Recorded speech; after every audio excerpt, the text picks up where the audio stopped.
why don't you guys introduce your characters, starting with as they pop up on the screen.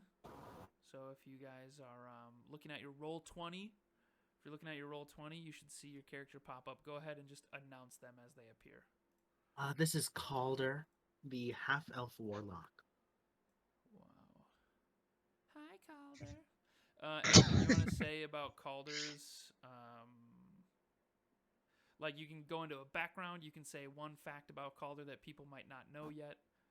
Anything? Oh, yeah, no. Yeah. Yeah.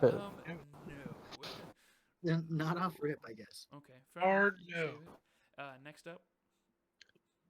I'm Jeffery Cloudrunner, allegedly, and Allegedly. Cleric, and I pray to the god of Helm.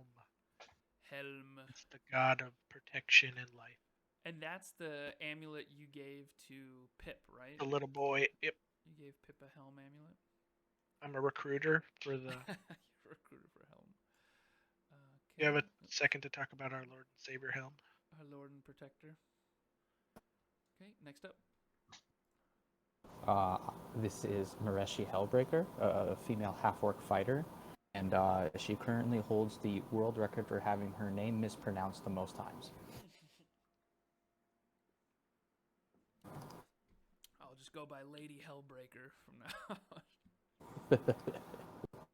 Very nice. Next up.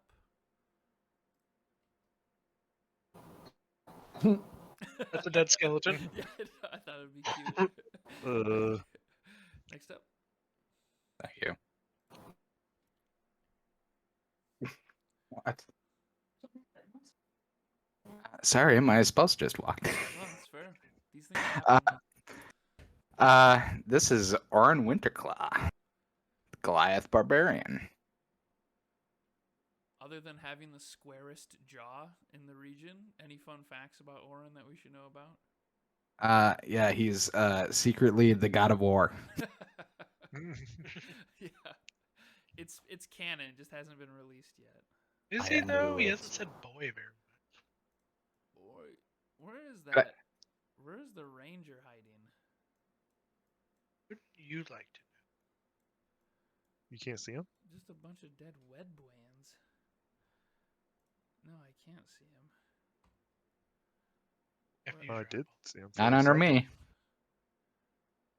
Where is he, you slippery varmint?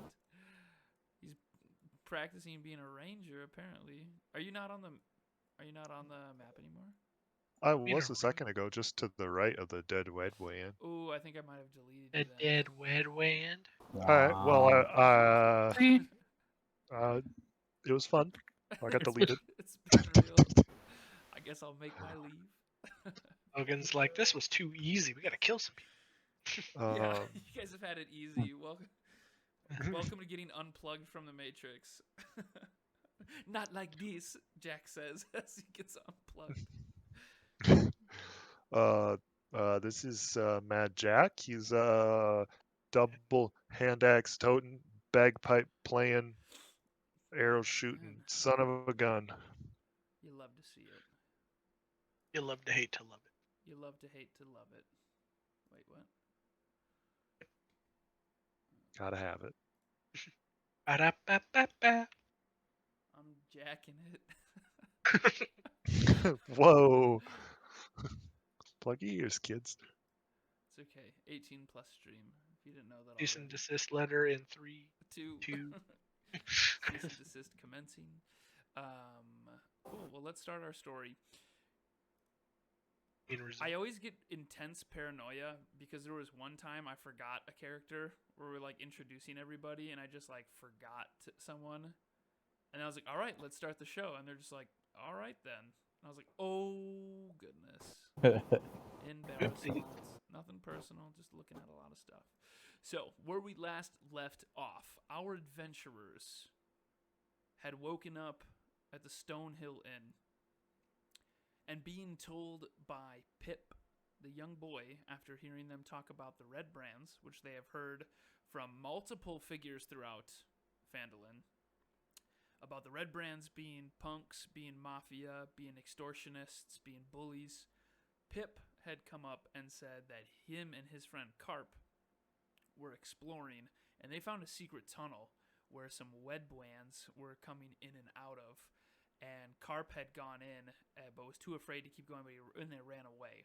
And Pip, wanting to be an adventurer, had told our party at the tavern where that was.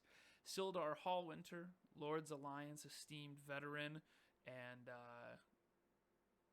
uncanon sheriff to Phandelver, has said that he was looking for a friend of his, a wizard friend. Can anybody tell me the name of the wizard friend?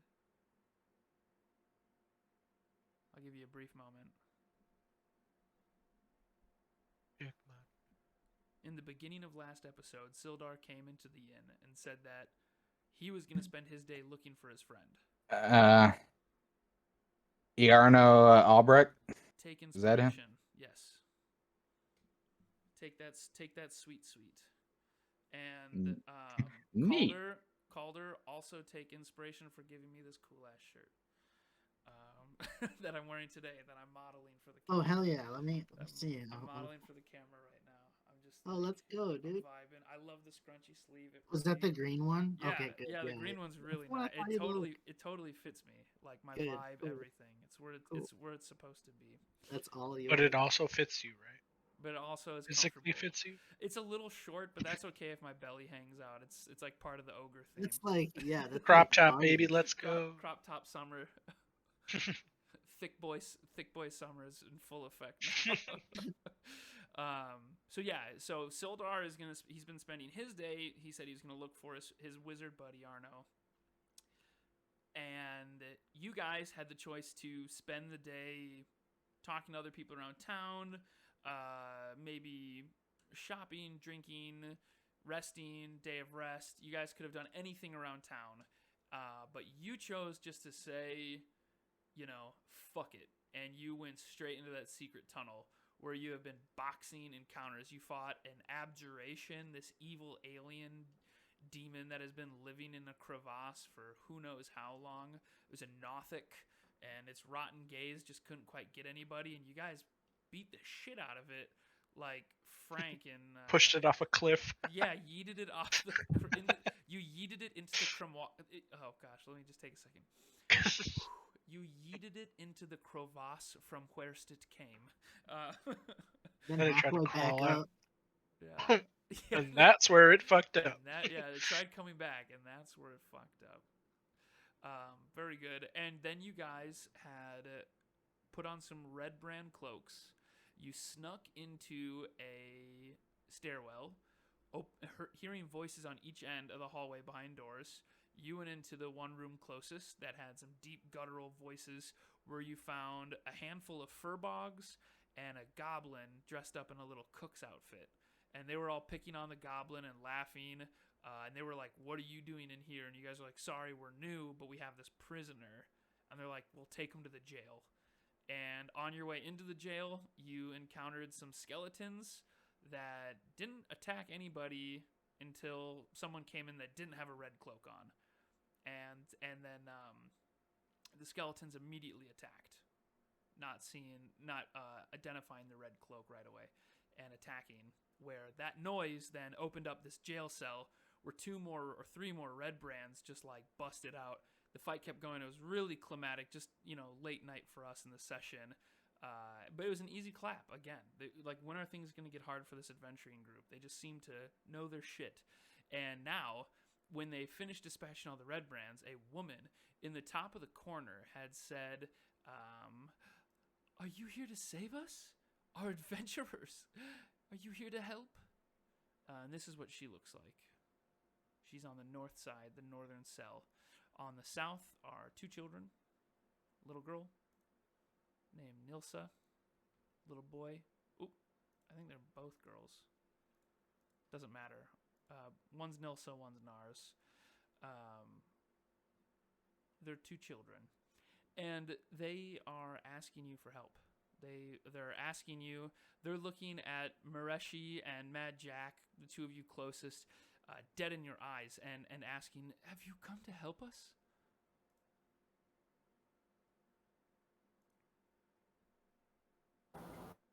I will look them back in the face and be like, well, technically no, but we're gonna.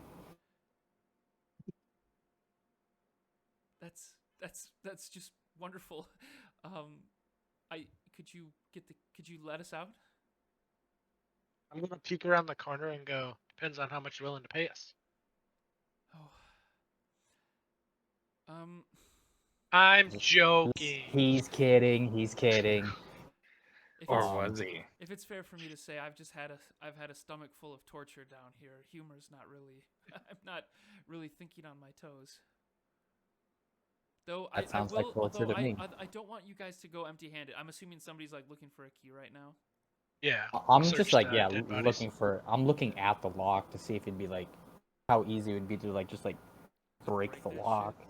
Yeah, I Yeah. mean it's not worth it. Jeffrey, you see the keys, the keys shackled up on the wall, and you can start opening the door. And Myrna, the woman, says that I don't want you to feel like your troubles were in vain at all. Though I do understand that what you do is very dangerous, and I might know of where a family heirloom is hidden that could be quite valuable. When I was a young girl, my family fled from Thunder Tree after the undead overran the place. And we had an herbs and alchemy shop inside of which there's an emerald necklace hidden beneath a section of the storage shelves. I dared never to return to the place to retrieve it, and my parents are long gone. The shop was in the southeast part of Thunder Tree. If you guys do ever make it there, if you haven't already, maybe you could. It'd be my pleasure for you guys to help yourselves to it. Well, we'll keep that in mind, but let's get you out of here first. That's great. That's great. You wouldn't happen to have found my husband's corpse anywhere? He What does he look like? What did he look like? She describes a sandy blonde man with a crooked Owen Wilson nose. Did he look like the guy that was half eaten? She Yeah, describes that a was my guy that question. looks exactly like the guy that was half eaten. I kind of like put my head down a little bit, and I'm sorry to say, we did find him, but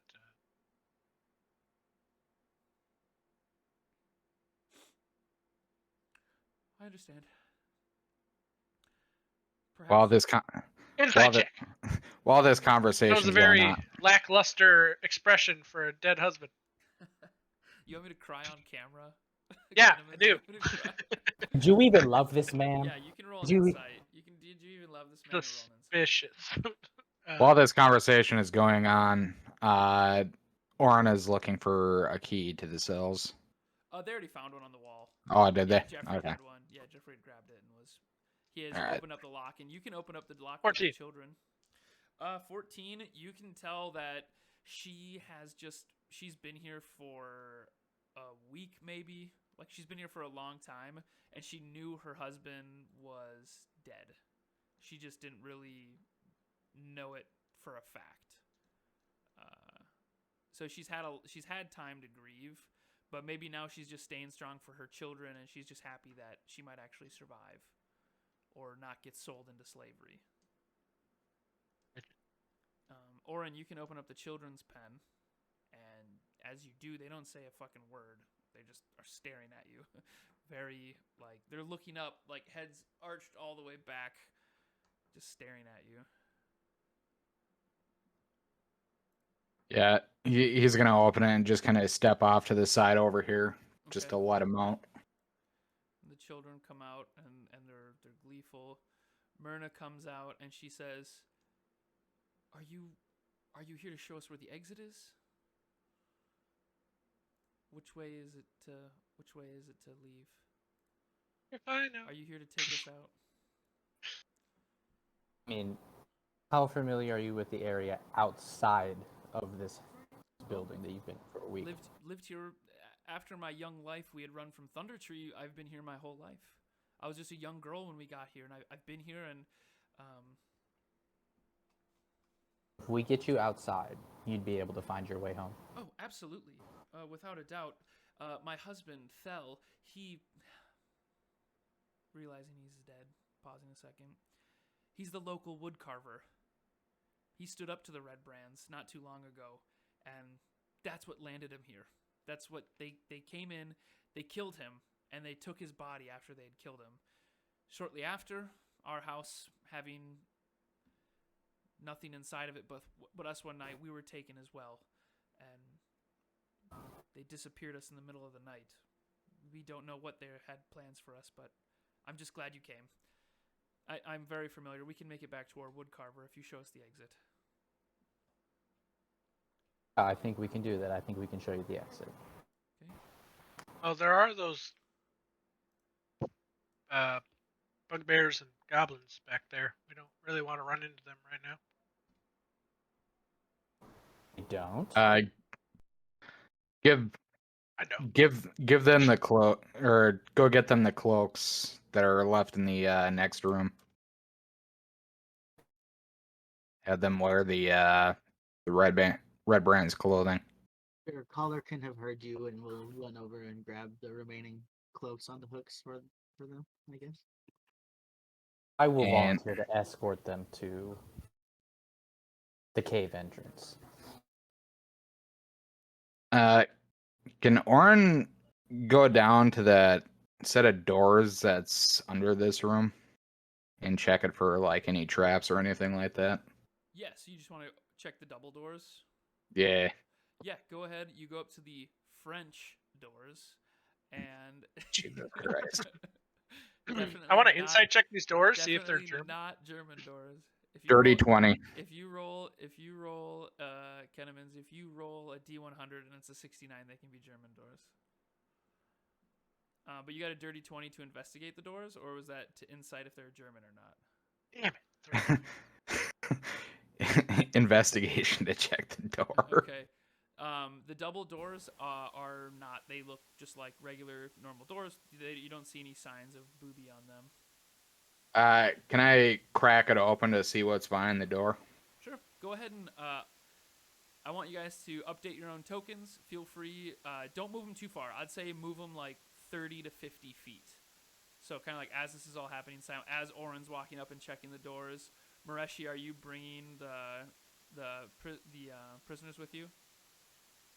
Yes. The prisoners. They'll occupy the space. Yeah, they're not your prisoners. They're just prisoners. Oh no, they belong to me now. Mireshi frees them just to put them in her own dungeon. Noticing that the kids are all like quiet, can I cast a minor illusion on a wall to make it look like a little cartoon? It can't move, but yeah, you can definitely post like a little, like a static image. Yeah. You can why don't make a we 3D image appear of just like a smiling, like the Teletubbies son. Let's do that. That's perfect. Yeah. Just like make the Teletubbies son. It doesn't even have to be up against the wall. It can just be floating right above them. It can't Do move it. though. It just has to be a static. Do a little prestidigitation to make it sound like it's like giggling like the kid and everything. I've brought that up in another campaign before, the Teletubbies son. I need to just get that stock clip art for this so I can just blow it up on the screen. Just have it ready. Do you need a sleight of hand check to... No, just open the door, man. Okay. Yep, I just wanted to have everybody update their tokens a little bit as we were moving around. Was trapped, you fool! Yeah, opens up the door, takes 12d6 fall damage. No, it's necrotic Yeah, and it's 50. damage. Oh. Okay. You open up the door. Let me just read something here for you quick. Thick dust covers the flagstones of this somber hallway. The walls are decorated with faux columns every 10 feet, and the double doors that you are standing at are sheathed in copper plate, now green with age. On the side of the doors, the opposite of you, so as you open it, you're seeing this now, a relief carving of a mournful angel graces the doors.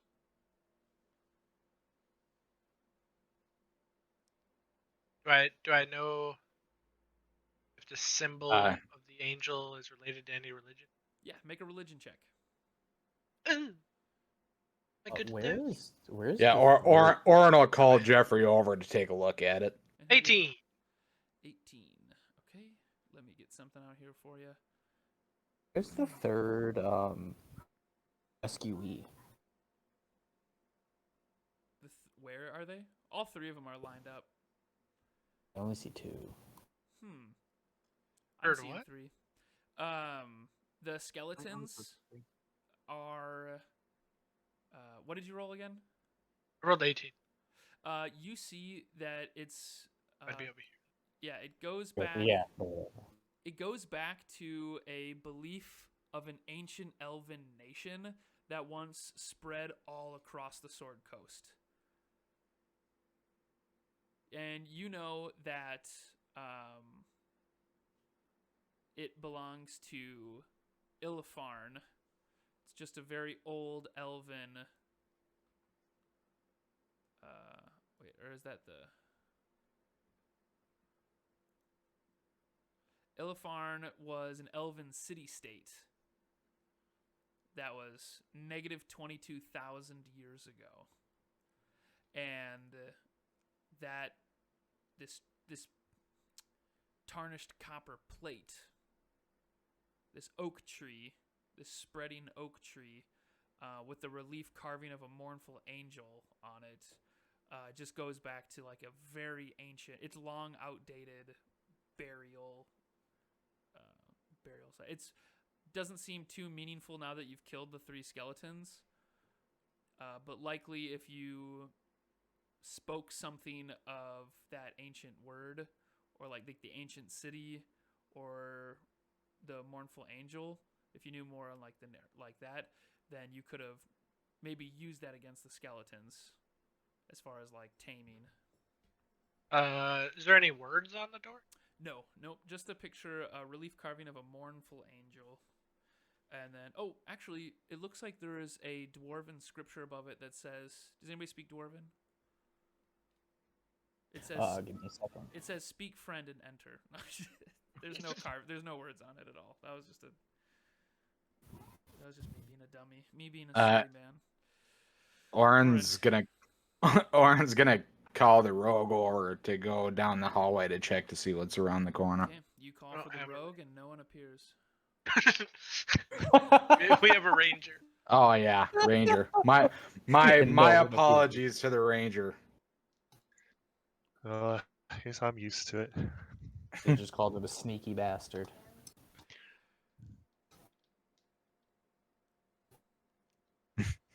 So let's just say, Ranger, get up here. You're sneaky, right? A tad. Check out this hallway. See what's at the end. I'll move and stealth to the end of the hall. Okay, like where that opening is in the wall. Yeah, see if I can peek around. Okay, make a stealth check.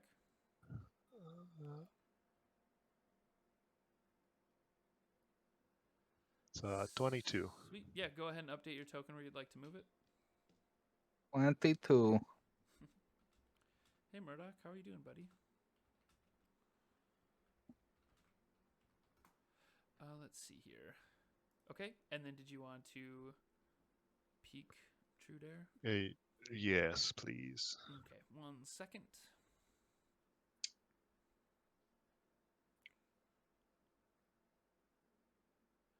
Okay, as you move past the door, it creaks open with slight ease, and you are looking at this. You are looking at a stairwell. It looks like, at first glance, this is probably the how can I explain this? I'll do a little drawing here. I'll do a little John Madden for you. So this direction comes from underneath. Did that work out well for you guys? Do you see that? Yeah. Got So there's a little tunnel under that walkway Yeah, there. and That and it's a regular sized archway. It's a regular sized doorway. Yeah. And Mad Jack, you'll have to be like right here underneath as you crack open the door. Okay. So when you crack open the door, you look up and you see like Peter Griffin on a bunch of stairs, and it's like MC Esha going up the stairs. No, going down the stairs. No, going up the sideways stairs. Yeah, no, you just see 15 feet up in the air. You see this platform right here, and there's a door. Looks like that's probably the basement door. It looks like that would take you straight up to Trezendor Manor. And you see 2 stairs, one blocking your vision kind of farther right. And you can hear the trickling sound of water, like a fountain bubbling to your right, not on the stage left. It is stage left, but to your right. Yeah. Facing out. All right. I want to come out and get a better look, see if I can see down the rest of this room. Okay. Peek over these stairs here. And I will reveal that for you. I'll just reveal the whole room.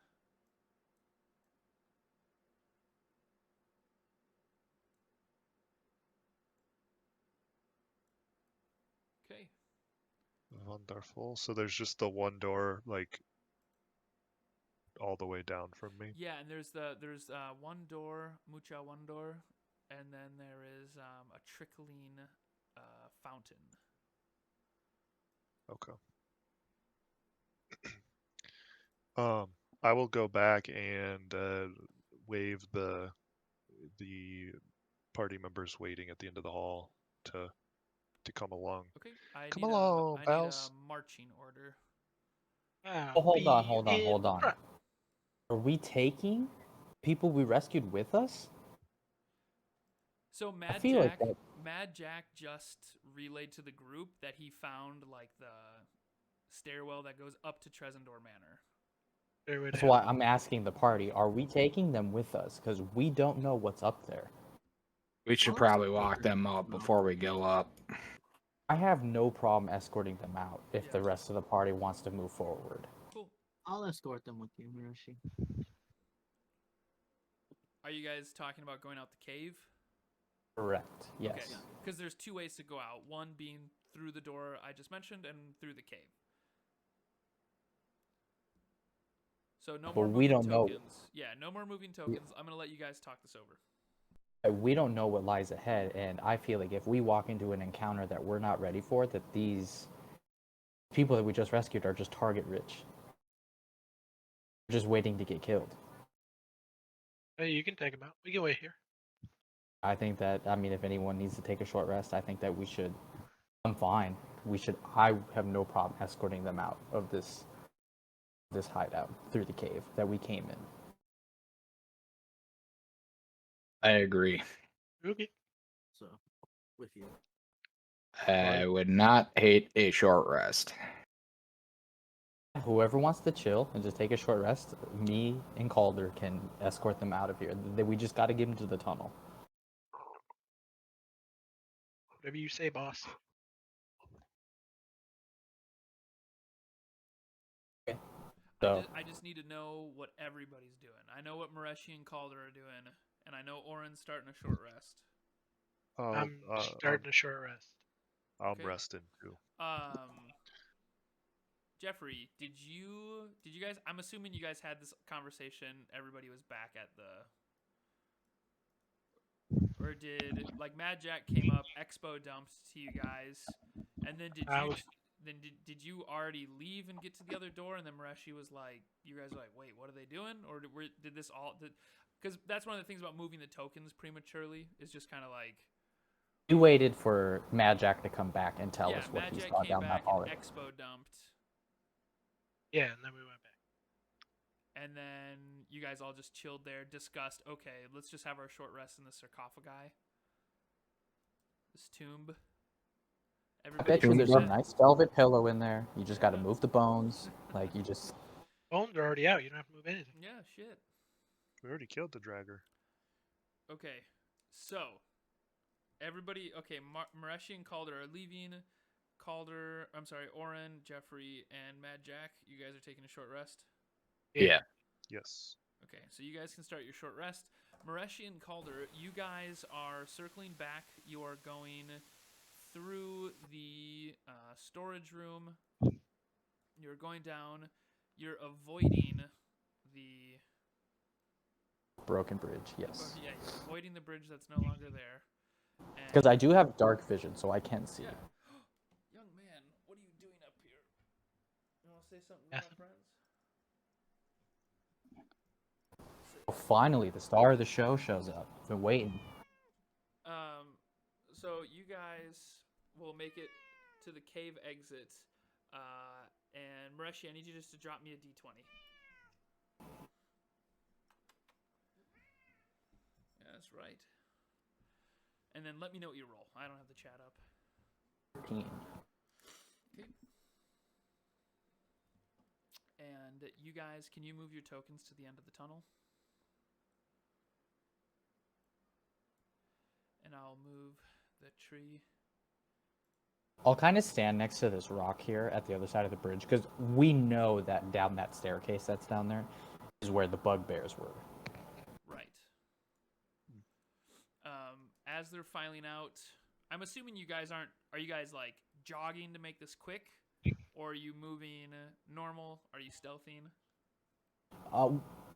I would probably move normal, but not at like a super fast pace, because I'm assuming they're not in like the greatest of health. Yeah, typically how movement speed works is like it's just normal. Or there's haste, which lets you do it faster, but you have stealth with disadvantage. And then there is slower, but then you're allowed to make stealth checks. But that's, yeah, normal pace. You guys get there. You start filing them out into the... Do you guys go out into the tunnel with them, or you just like get out, like just run out of here, and then you're in the forest and you're good? I'll kind of like bring up the rear behind them, like where we're set up now. We just want to shield that off while they go down the tunnel, and then I will follow them out the rear until they get to the door. Okay, so Mireshi's gonna take them all the way out. And Before they go, I'll cast another minor illusion to make a fart sound. Such a way with children. And then Mireshi, you head out there with them. Calder, so it's going to be a little bit of a walk as you guys are walking out of there. Calder, is there anything particular you want to do while you're in this nook? Stare at the Teletubby sun and giggle with it? Yeah, well, I mean, just kind of listen to the fart sound, I guess. Oh shit, I guess I probably shouldn't have made it. Like, it's fine. I'll kind of stand. I mean, I'll they're move furbogs. They probably just think it's a regular fart. fair. I'll probably go like 10 feet north just to kind of have a vantage on that angle down left. And then then drop turn. me a d20. And then let me know what you roll. 15. You are all good. Mireshi, you are coming back now.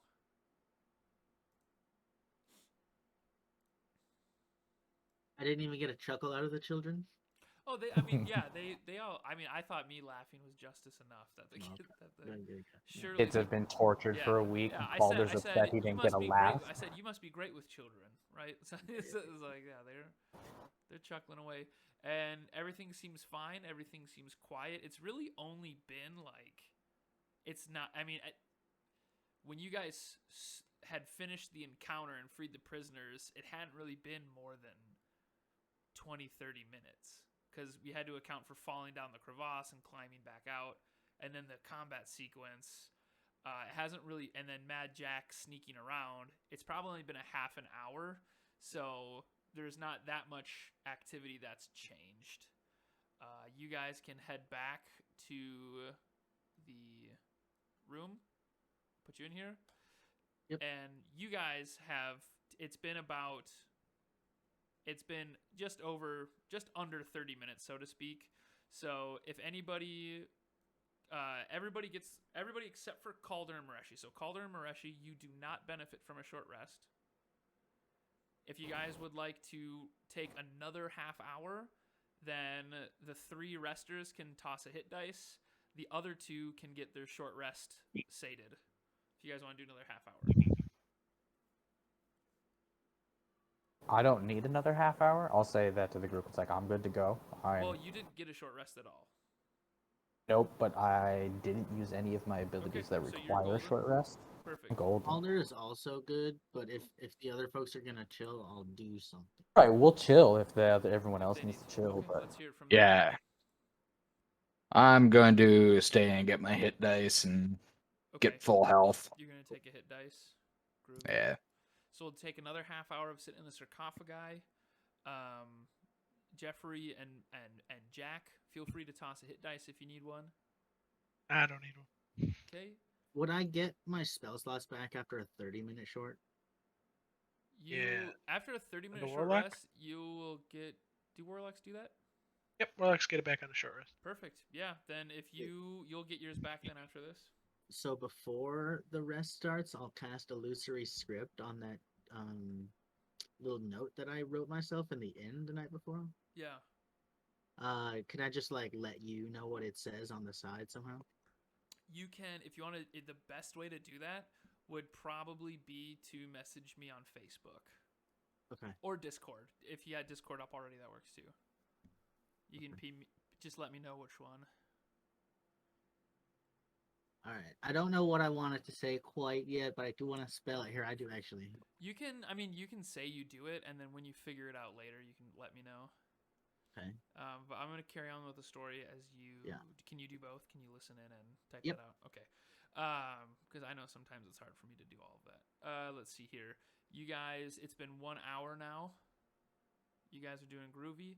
And I need a group survival check.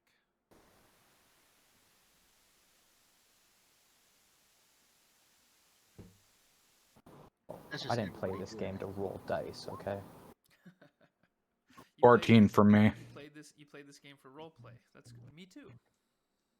I got a dirty 20. Got a I 12, got a 13, 13. got a 12, 13, 14, 15, and a 20. Ooh, that is just... No, I'm just kidding. You guys are fine. I'm not going to tell you what that was for until you're older. Perfect, I love it. And now, you guys, let's take, real quick, I just have to use the bathroom. So let's take a quick, like a 5-minute bio break. Is that cool with everybody? Yeah. Yeah. Okay, cool. 5-minute bio break, and we'll be back.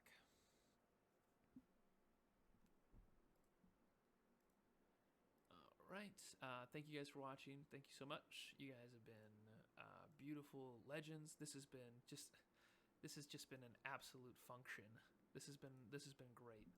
I've been really vibing it so far, and I hope that we can just carry on with this momentum. I know sometimes near the end of this adventure we all get a little sleepy, so I'm gonna go take a bio break and also chew up some coffee grinds. Java, java, java, java, java, java, java, java, java, java, java, java, java, java, java. And in the meantime, I'm gonna play you a song from Culla's Half album. The song is known as Lucifer the Light Bearer. The song is 4 minutes and 26 seconds. By the time it's over, I should hopefully be back. Thank you for watching. Here I come and here I go, off along the dusty road to hell. To hell, to hell. So join my table, pour more wine. What's mine is yours, but what's yours is certainly mine. It's mine, all your land and all your time, and your precious little child is mine. It's mine.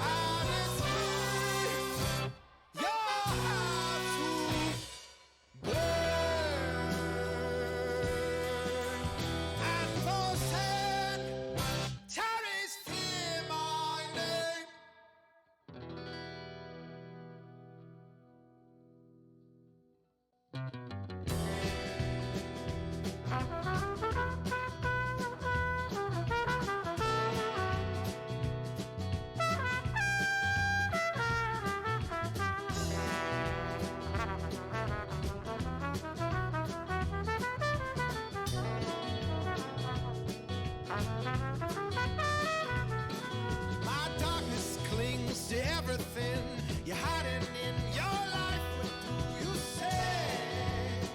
I'll bring the day, the dawn, the dawn, the dawn has come, and so I've fallen from a new rebellion. If you want meaning in your meaningless life you live, so if you want some words to pray to, may I oblige me?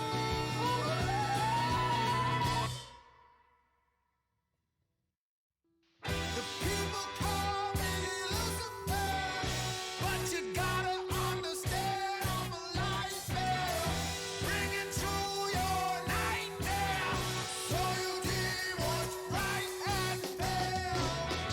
I'm just a messenger of the fire from the lightning tail. I'm here to show you apocalyptic truth, where I know it's a crying shame, and it's me you'll have to blame, and for centuries fear my name.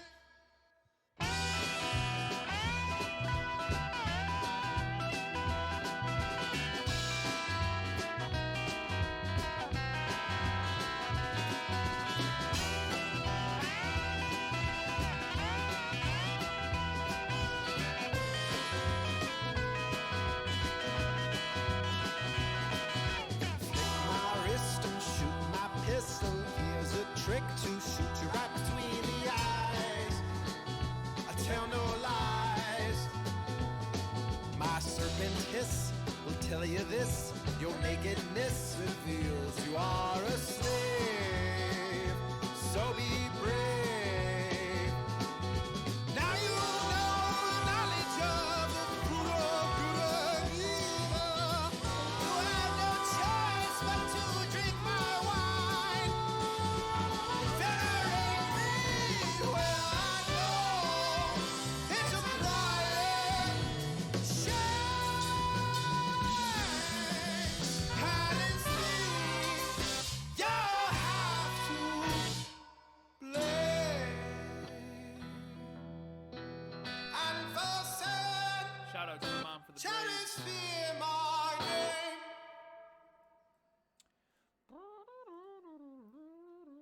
My serpent hiss will tell you this. Welcome back, Twitch friends. Welcome back, YouTube friends. These do go up on YouTube. If you guys are watching this break right now, if you've made it to this break, if you're here right now, I'm gonna say it again because you could be jumping through the video, and if I catch you jumping through the video, if I catch you jumping to the end of the break, if I've caught you, thank you. I'm gonna head into the adventuring lobby now, see where our adventurers are at. Welcome, adventurers. I don't know if that was 5 minutes. I think it was just over. Is everybody back? Yes. Yep. Very nice. We'll be back in This 3 to is 5 good. business days. 3 to 5 business days.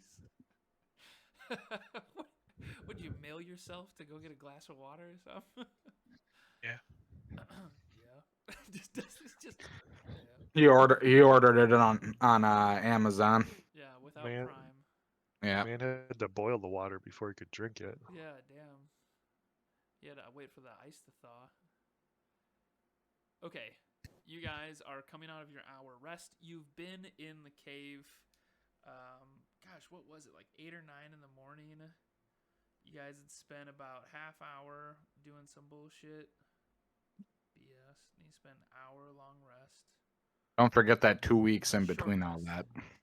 Short rest. Oh yeah, the 2 weeks in between each episode. Fuck, that was a lot of time. Orin had been raging for 2 weeks. I think he's exhausted. Yeah, that's always the joke we have here for all of our friends on YouTube and Twitch. That's always the joke, is that when we come back in the middle of combat and the Barbarian is still raging, or for Druids, how long does Wild Shape last? You've been a half your level. You've been a bear. You've been a bear for 2 weeks now, so that's gotta dry. Okay. Anyways, enough fucking about. Let's get back to the war zone.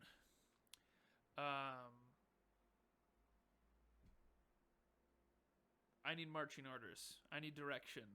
I need dictation. I'll I be need a in hero. front. Okay. I'll lead the charge. Pa pa pa pa.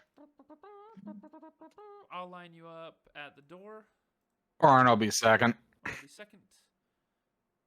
Knock knock. Who's there? The door. I can go third. Okay, Mireshi's third.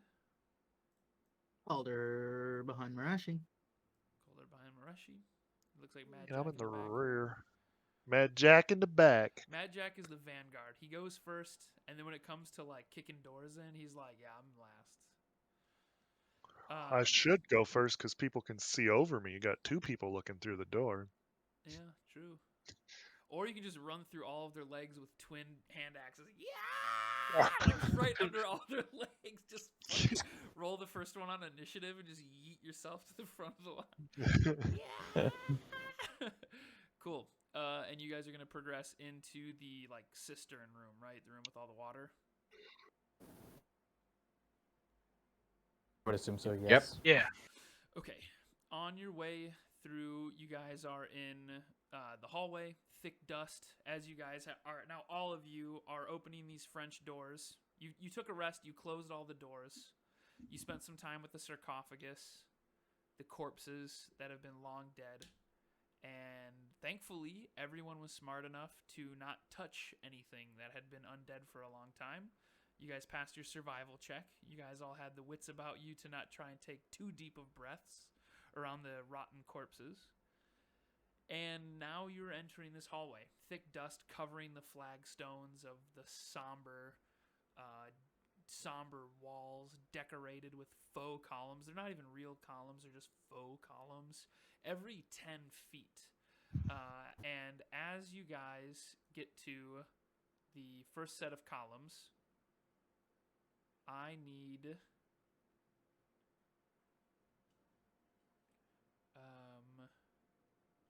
Jeffery. Yep. Okay. Let's see. That's here. my name. Let me just figure out how much you take here. I need a dexterity saving throw. For something that Mad Jack already went past. Yeah, Mad Jack is less than 100 pounds. I'm less than 100 pounds. With all your armor on? Yeah. If I stand on one foot. Okay. So this is the hardest part about being online. I can't slap you in the teeth right now. I'm just kidding. I can't tell if you're being serious or not, because you are half elf, right? Or are you? You're human.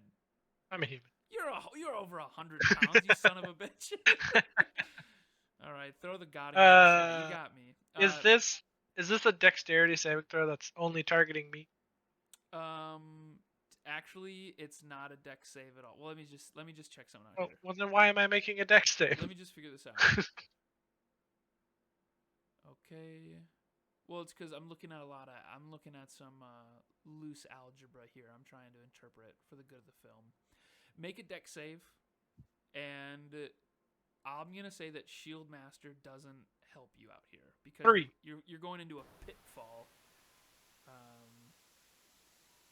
So you, oh my gosh, this is a really big. When you were like, I'm also under 100 pounds, I was like, damn it, I suck at this DMing thing. But yeah, you're gonna take some damage. Can I make an attempt to grab him before he drops? Hold on. How come you didn't ask if you sense danger? Yeah. Do I sense danger? Yeah. This is why I'm falling, because you Barbarian, didn't sense you danger. should have used danger sense. Yeah. But we're all learning here. Halflings don't set off most traps because they're too light. Barbarians are great at leading the pack because they get advantage on things like this. Orin, I will let you make a sleight of hand check. DC 16 to half the damage. If you pass a DC 16, you'll half the damage he's about to take. 13. Okay. It's worth a shot. Hey, it's always worth Huh? asking, right? It's always worth Yeah. the ask. You miss 100% of the shots you don't take. Huh? Wayne Gretzky. Yeah, Michael Scott. You take 10 bludgeoning damage as you fall 20 feet. You have plummeted 20 feet and just smash into the bottom of a pit. Just like flat-footed, knees rattling. SpongeBob, bones out the top of your head. And you are at the bottom of this pit. And in fact, I'll draw out how large the pit is. Open up the pit. So the 4 tiles here, the tiles were just they were less than decorative. They were just merely dusted out. The whole floor was full of dust and long time have passed. These 4 tiles were all just giveaway, and anything over 100 pounds shatters them. With the deck save, the rest of you notice that there is an edge on the pit. There is a ledge on the walls in between the faux columns. So basically on the north and south of the row. I'm going to just keep up the John Madden thing. There are ledges here. So your deck save was an attempt to try and Assassin's Creed that ledge. It's on you guys. He said he fell 20 feet down. Correct. Can I throw my rope down to him? 50 feet of hempen rope. Yeah, absolutely. Just the whole thing coiled up still. Yes. Just here. Here, use this to get out. Is Mireshi Here. chaotic? Because maybe She is. well, that'd be chaotic evil to just like throw the rope down. It's just like that's like not even closing the bread bag. You're just like, here's the rope. Just fucking. Yeah, You guys can pull Jeffrey up, no problem. You've got Orin right by you. I'm not gonna make 2 fucking big bastards roll for hauling somebody out of a pit. That's pretty easy for you guys to put your back into it. Yeah, when I can carry things that are large objects Yeah. as Yeah, a exactly. Goliath thing. Yeah, I'm not even gonna make a Goliath roll for dragging a human out of a pit. Now you just yeet us over this gap. Yeah, No, and we're not in combat either. You'll have to toss me. Not the bed. You guys still have to cross the pit now. Okay, so I'm gonna assume we're just gonna try to shimmy across that edge.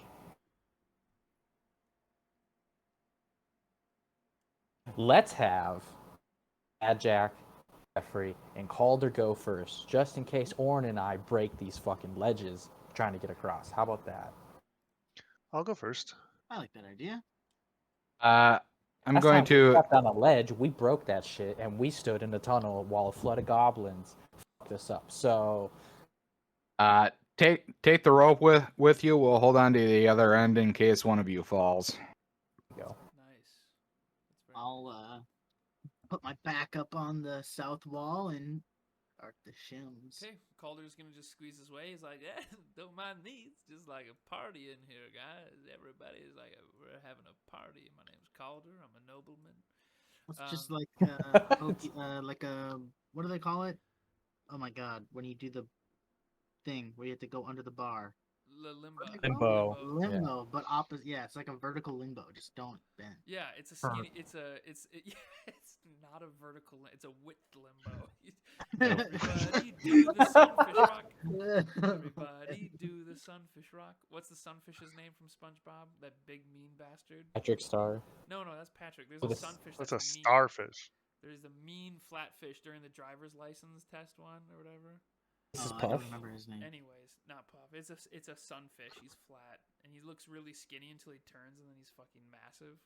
Anyways, Yeah, I Calder, know who you're talking about. we'll digress. Calder, give me a dexterity. Give me an acrobatics check. Holy shit, guys!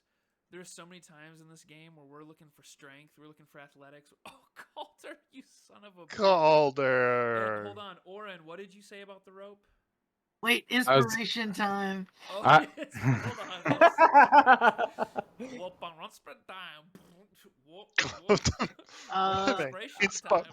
I'm gonna give that another Inspiration time. try here. Yup. So okay, Oh 9. God. Jesus. It's better. Okay. And I- Orin, what did you say about the rope? I said to tape the rope, we'd hold on to the other end to catch them if they fell. Okay, that's very creative. How I'm going to honor that creativity. Calder definitely didn't grab it. So when you fail your acrobatics check going across the ledge, you now have to make a DC 15 dexterity saving throw. But I'm gonna let you make it with advantage because Orin has the rope lashed to him, keeping it kind of taut. So if you fall, he can drag you close to the edge. So you can make this dexterity saving throw, not acrobatics, dexterity saving throw with advantage using Orin's fucking sturdy ass legs. You're giving that to me? Calder? Yeah. You have to make a dexterity saving throw. DC 15. Bonk. No. Take Oh my 2d6, God. nerd. I tried. Hey, you Take tried. 2d6, nerd. You take 7 bludgeoning damage as you smash into the bottom of the pit, and Orin drags you back up. He's just so cocky going across the ledge, do the limbo, and just falls right off. Everybody limbo rock. I just rolled a nat one. Fuck. No, Calder So- actually makes the noise from that one video. The lady. Ooh, ow, ooh, ooh, ow. Just grape leaves. You grape leaves at the bottom of the pit. So, oh, and that's him banging against each foot because Orin's trying to haul him up while he's falling. It's just ooh, ow, ooh, ow, ooh. Calder rolled a nat 1, used his inspiration, rolled a 9. The DC was 10. He had to make a DC 15 dexterity and rolled an 11 with his advantage from Orin tying him off with a rope. He rolled a 4. So he's going to be taking all that fall damage, and we'll have to try again. Oh no! What if I get a TPK from a pit? Calder's like, all right, someone else go first. I'm going. This is hardly a chasm.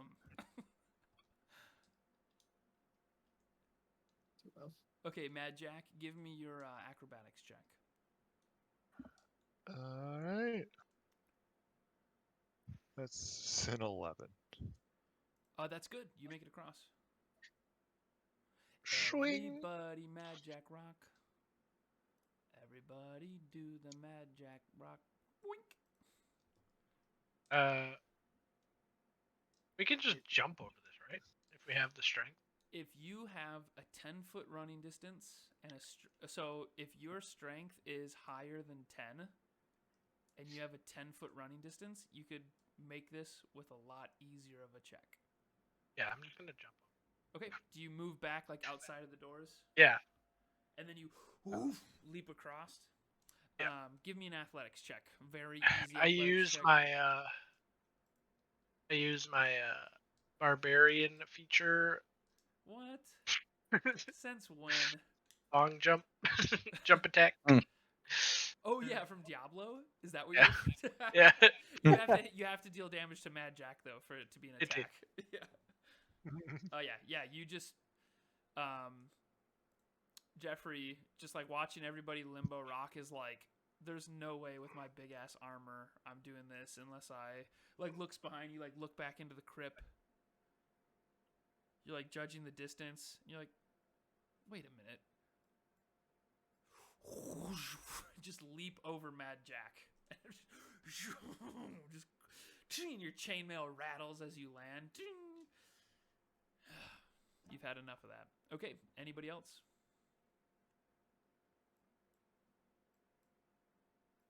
Who's next? Calder, your go again. All right, I yeah, ain't Calder will got all day. try shimmying again, but on the other side. Okay, on the northern side now of the pit. Orin just kind of looks at him for a second. I could just throw you.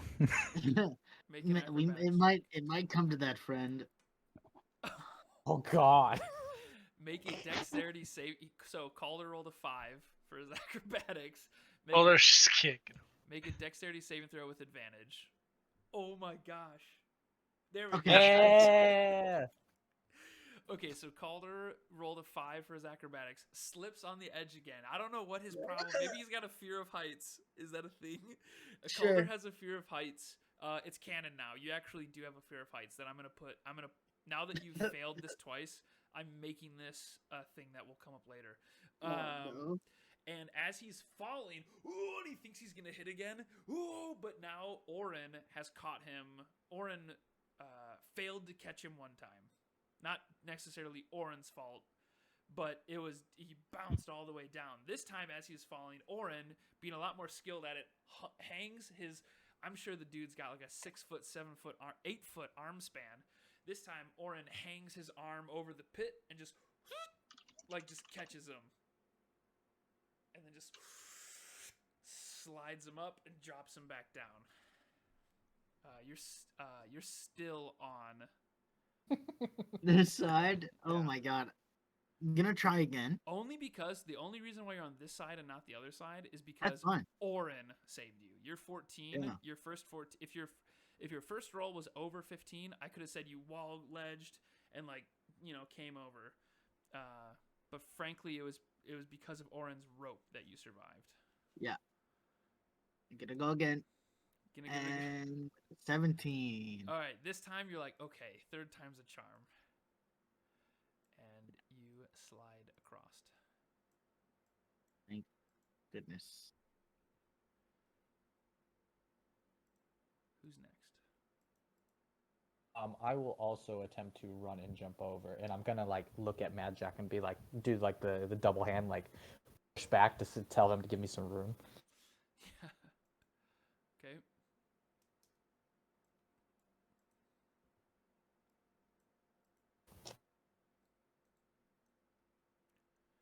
And you need to make an athletics check. Oh yeah, super easy for a 24. fighter. You step back, same thing as Jeffrey did. And just yeet yourself across, no problem. Orin will throw the rope across, Okay. I'll catch it. and I will make that running jump. Okay. Orin steps back. Give me 23.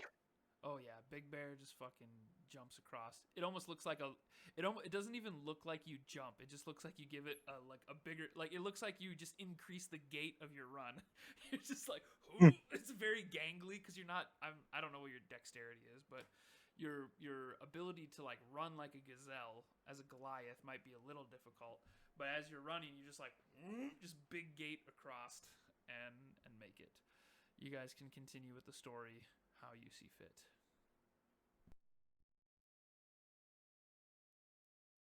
I would assume we'd get back into our same marching order.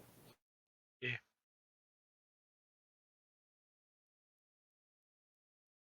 Yeah, I'll stay in front, I guess. Orin behind.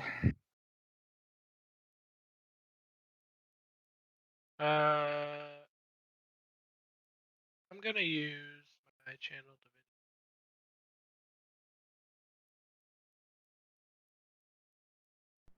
What does your channel divinity do? I can heal me or any creature within 30 feet of me up to 10 hit points. Okay, yeah, let it rip. Can you share it in the chat just so I can read it? Lord Kosh, what's up? It wasn't Mrs. Puffer. The sunfish guy was different. It was a boy. He was flat. Was that the green guy? I think they're all fish, so a lot of them are kind of like some kind of earth tone. Because I think that's Flats the flounder.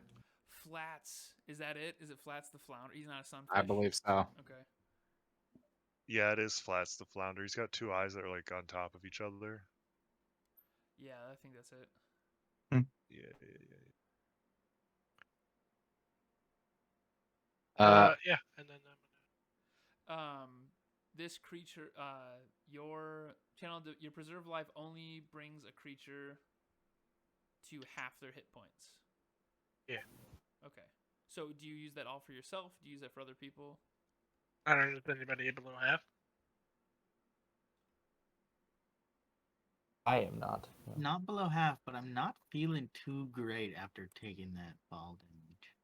So this channel divinity, and I'm saying this not for you, Kenemans. I know you looked at it, but for the rest of the group, when he channel divinities, basically what it does is and for people in Radio Land, your life domain, right?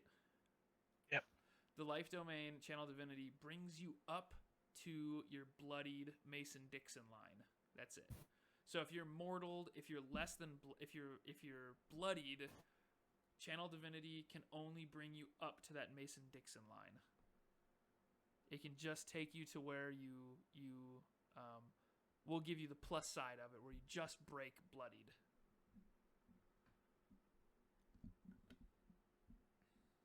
So you're still alive, but you're barely breathing. Okay. Use your preserve life. And then let me read something off for you guys.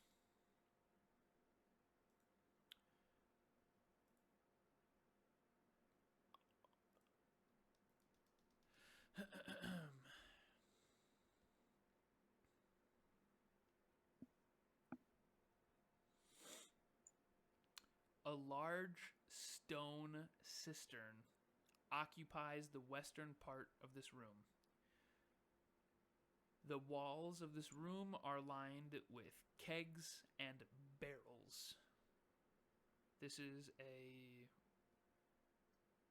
storage room. So you'd think kegs and barrels. This large cistern is probably feeding in from a well. It's bubbling, water's pouring in from one area, as it's just kind of like the water's bubbling around. Nothing too extravagant. But the door on the top of the map, you would imagine, just leads to a larger cellar. And the stairs above you likely go right up into Trezendor Manor.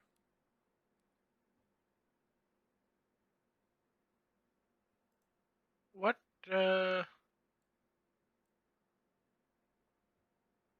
Stairs above us go into the manor? Yeah, so the stairs to the stage right, or up, because you'll have to go. Yeah. I can John Madden it further. But you'll have to go up the stairs. Do we want to go in the manor, or do we want to check out this other door? Orin will go over and investigate the door, as well as try and make a perception check to see if anybody's behind it. The door on the left of the map? Yeah, on the left. Okay, cool. Go ahead, approach the door. You're going up to check the barrels, you said, and check the door? Check the door for traps and to see if anybody's inside with a perception check. Okay, cool. Let's see here. Give me a 1 second. Give me a stealth check with disadvantage, since you didn't necessarily say. Don't worry about it. Just go ahead. Move your token up to the door. Where do you want to listen in?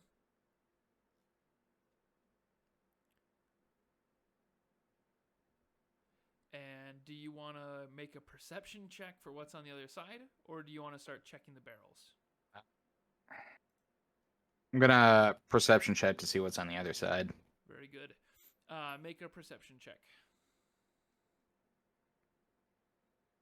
It's 15. Okay. Let's see here. You don't hear a whole lot of noise. It seems pretty quiet. But you do hear something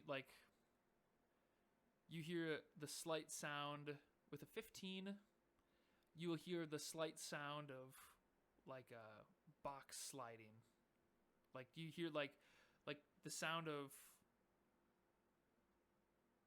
very quietly something sliding. Not like that loud. It's fairly quiet, but with your ear to the door, something's behind there moving ever slightly. Does the sliding sound like, like squishy, like it's sluggish, or No, it's not like Ju- a good not, question. not It's not a slurpy slide. It's more of like just like a dry object sliding over another inanimate object, like like I'll give you- metal wood? yeah, like wood. It's kind of like a wooden. It's kind of like a wooden shift. Like if you were sitting at a dinner table and everybody was saying grace, but you had to fart, and you just like slightly moved your chair back to let out a fart. That sound that the chair would make as it just like slightly moves away from the table. Okay. I hope that is descriptive enough. I really had to search deep for that one. All right. And then I'll investigate the barrels. I'm not gonna touch anything at the moment. I just want to investigate them to see if there's anything going on with them. Yes. Well, without rolling, you can Without just rolling. see that some of the barrels have writing on them that just blatantly say salted pork, beef, flour, sugar, apples, ale. That's just like written on some of the barrels in charcoal, right on the wood. Right. You can even smell like some of the salt that's coming off the salted pork. Like when you rip open a Jack Link's beef jerky bag, that like first whiff that you get when you get close to one of the barrels without even rolling, you don't even need a good perception to know the smell of delicious salted pork. All right. I'll quietly move over to the rest of the group and expo dump that there's something behind the door. Okay, make a stealth check now. This time you can make a stealth check. All right. Just fishing for something dumb. Shit. If you 5. fuck up. Okay. This will be fun. Let's see here what happens. You have a chance. Actually, inspiration. Very good. I'm gonna pop that. Not a bad time because it definitely doesn't beat the passive perception, but I was willing to roll for it. It'll be a 9. Make it to break it. I'm going to let you go with this one. Good job. As you take a step, he's got big thighs. He's a Goliath, am I right? Oh yeah. He's thick. You try to like squeeze in between the well and one of the barrels, and your thigh drops this huge keg just like full of apples, and you right away catch it with your arms. This keg, you catch the whole keg as it's falling down. The lid slightly like pops, and an apple falls out, and then like a hacky sack, you put your foot out and just like catch the apple, and just like stall it. It was loud, like it was pretty loud. It was still clumsy and loud, but it just made it to break the passive perception you had to pass. So you make it back to the group and you expo dump what you heard. But before I do that, I'm gonna slowly put the lid while I'm still stalling the apple. Yeah. Put it on there, kick the apple up, grab it in my right hand, and start eating it as I walk away. Well, now you have to make an acrobatics check. Perfect. Remember that one time when I was playing a sorcerer and I like whispered into somebody's head for the fun The 14. Yeah, it's fine. I'll let you eat the apple. You kick it up, catch it, set the keg down, and start eating the apple as you walk over. Like, still loud, but just like hey just guys. under what you need to be. Yeah. It's like, hey guys, it's chewing. Something behind that door over there. Takes another bite. Is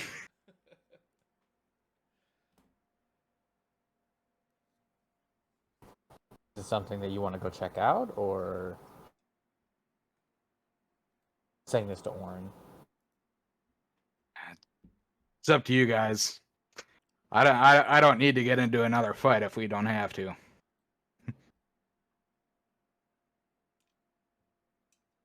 do Can you think you find there?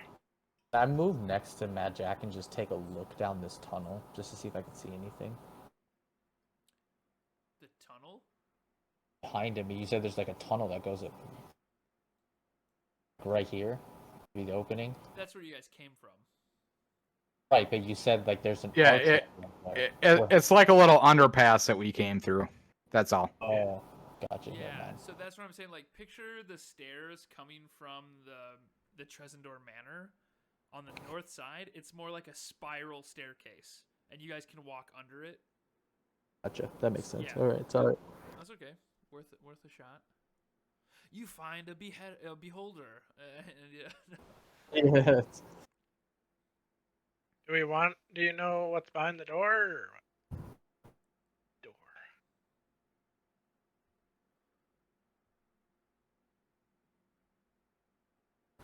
Oh, I think he just said there's movement back there. There's something. Should we go see what it is? I'm down. I'm always looking for a fight. Okay. Do you guys want to go up to the door? The whole party? Whoa. Follow Jeffrey. Jeffrey said he wanted to check out the door, and so did Mireshi. And now we got John Madden. I'll go first if that makes you feel better. I'll go first. I'll walk up. No, there. no, no. No, Mireshi already. I'm going first. Mireshi, Get Mireshi's out of the my. fighter. Yeah. It's too late. Maybe Uh, I'm Cleric. Orin will be right here. I'm the tank. I just want to grab the handle and see if I can just open the door slowly. Yeah, you can make a stealth check as you do it. Because if you said slowly open the door. 11. Kicks that some bitch right open. Kicks it open. It's like, Stealth. I'm going to quietly open the door. And then just opens it up normally. Quietly open the door. Who's in here? Yeah, you peek the door open. It's pretty loud, and as you open the door, you see a room. Ooh, shit. Hold on. Let me do it from down here. That's it. That's all I see is that little sliver up there in the, Just that sliver is all you get. the northwest corner of the room. That's it. All right. Sounds good. As you pop open the door, you see 3 red brands. One of which who peeks its eye open and sees you, and he's laying on the bed. I'm sorry, not the one on the bed. It's the one down here. This one, I guess this guy doesn't have a bed. Yeah, it's Made just him sleep in boxes. Yeah, well, that's the thing. He wasn't sleeping. He was technically on guard. As you crack open the door and see him, make a history check. Mireshi. 20. Ooh. Nice. Very good. You saw this guy a day ago when you guys first got to Phandelver. Or you saw him a while, like a day ago. And likely this guy, has finished his shift, his long shift, and they're just, waiting. They just got back from, you guys basically at the, what was it? The Sleeping Giant Inn. You guys murked that party of people sitting there. Yeah. Hell yeah. These guys were about to tag them out. These guys are about to rotate with them. And you can figure that because you last saw this guy a day ago in town. Just walking by. Like when you first got to town, you just remember going to the job board, going to the tavern, whatever it was, standing in the city square, a guy with a red cloak, which at the time you guys didn't know about red brands. But you saw the red cloak and you saw this distinguished guy. He's maybe got a a Paris Hilton eye or something. A droopy little eye. The Paris Hilton eye. Yeah, you know what? Everybody knows what I mean. And he's I sitting know. with his back up against the wall, and as you open it, he looks up at you and he's like, "What are you doing here?" And then that wakes up the other 2 guys, and we will roll for initiative. So, We're all wearing red clothes. Except for the guy on the way back. Yeah, but these aren't fur bogs, and this guy knows that there's not a half-orc in their battalion. Inside check if he actually knows. Hey, just because you asked. What a roll. Just because you asked, I will. Love it. Just because you asked, I will. It's better than a 4 on initiative. Fucking. Keep your initiatives. Everybody, click on your token and roll for initiative. 16 inside. No, you don't need an insight. It's not you. What do you mean? I'm inciting him. Hey man, but if I know you like you know me, I know that you don't know me. That's in reverse insight check. Yeah, that's how it works. I'll roll for him. 1, 2, 3. Imagine having a character that needs to roll insight checks on himself because he doesn't really know whether he wants to do Doesn't really know who something he good or is. I'm a real boy. Am I?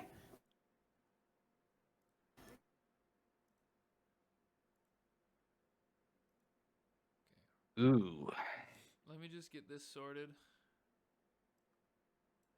me just pop. I definitely think the 4 should go first. What do you mean? You're crazy. I like you, man. Crazy.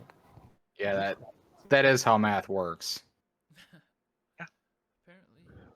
And apparently. So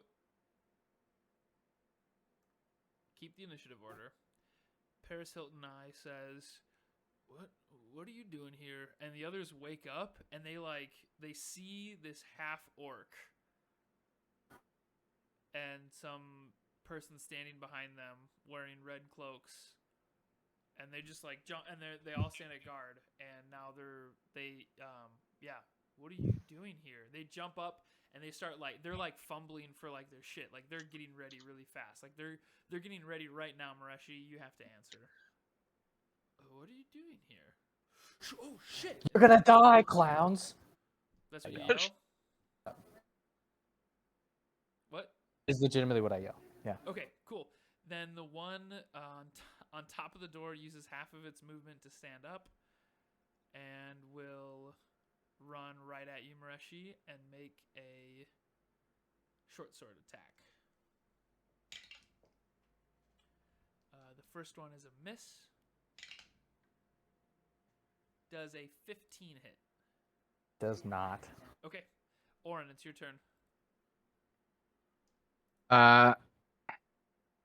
Since I can see where this is going, I'm gonna try and make an intimidation check to get them to drop their weapons before we get too far into this. I'm gonna say, we've got more of us out here than there are of you in there. Nice. Drop your weapons and we'll let you live. Make an intimidation. Dirty 20. Nice. The one in the front who's just jab jab with his short sword. Oh god, miserable. He puts his sword down, and you're using your action now to open dialogue with an intimidation, and therefore we can have a little bit of a parlay. Just you said put your swords down. We'll let you live. He is going to respond, and then I'll let you make a response, and then we will enter back into the turn order. So put your swords down, and we'll let you live. With a massive intimidation like that, he puts his sword down, and he says, Glassstaff wouldn't be bringing in new people like this. Who are you? And then you can use your free action now to insert dialogue, Orin. You're deaf if you keep this up. Okay. And now it is the Paris Hilton Eye's turn. And Paris Hilton Eye is going to Parisiltonai. That sounds like if that's one word, that's kind of a cool name. Parisiltonai. He's gonna stand up and he's gonna just get into the middle of the room, and he will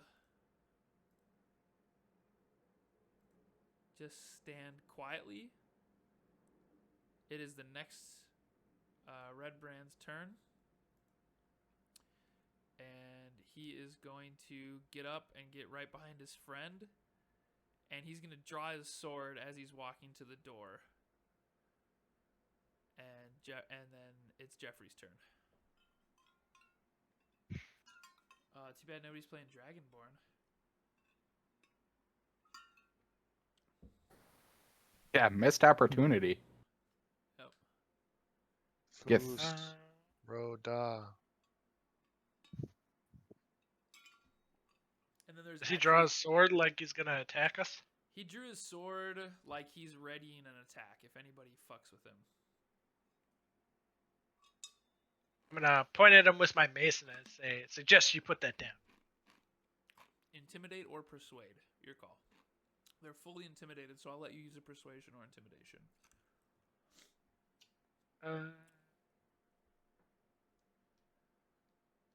Intimidation, I guess. We'll go. My immersion. 8.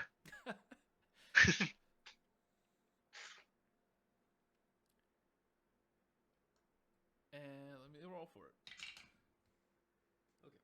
That was much better this time. He is going to maintain what he's doing. And he's going to say...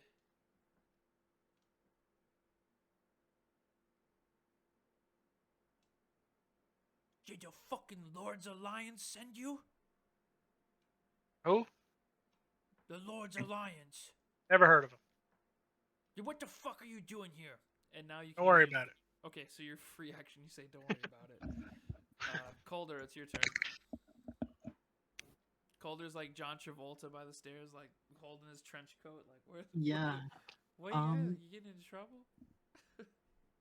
No one's fighting, right? Everyone's just chilling. Yeah, there's a tension though. The tension is very tight. I don't know.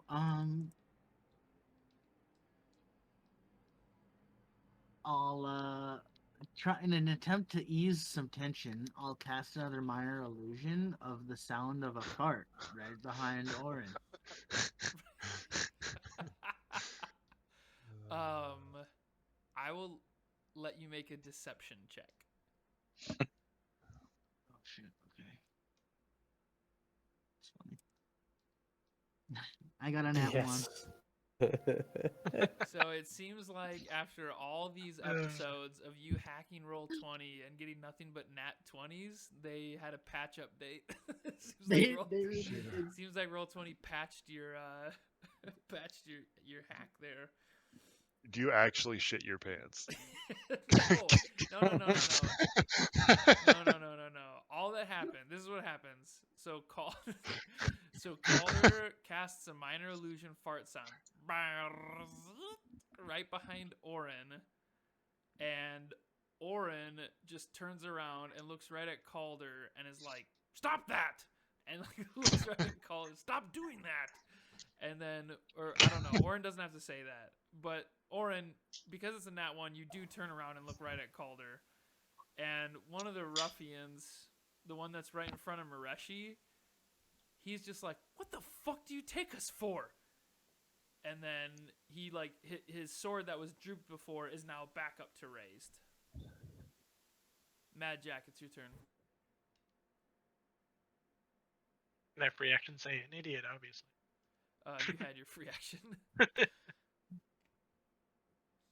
was worth a shot. Could have been cool. Could have been a fart. It could have been fun. Not that. Diffuse the tension. Yeah, not that the nat 1. It wasn't a critical fail because it was a skill check. That's not why. It's because you guys have had 2 fails. You had 1 success, intimidation, and 2 failures. And Mad Jack, it's your turn. And they look fucking hostile as shit now. That fart really pissed them off. Only real men fart. Is what the one in the back says. Just being dirty ass fucking bandits. Well, I've got myself in a conundrum here behind everyone. What am I gonna do? shout between their legs. Hey guys! Hey, dickheads! As you're wearing the red brand cloak, that's way too big for you. You are the fart behind Orin.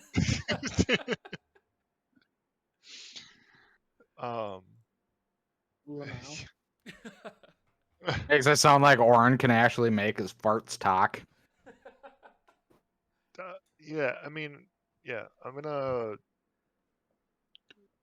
come back into the top of these stairs because these are stairs up, right? Like, and I would have Yeah, maybe a little better vantage. you're hidden.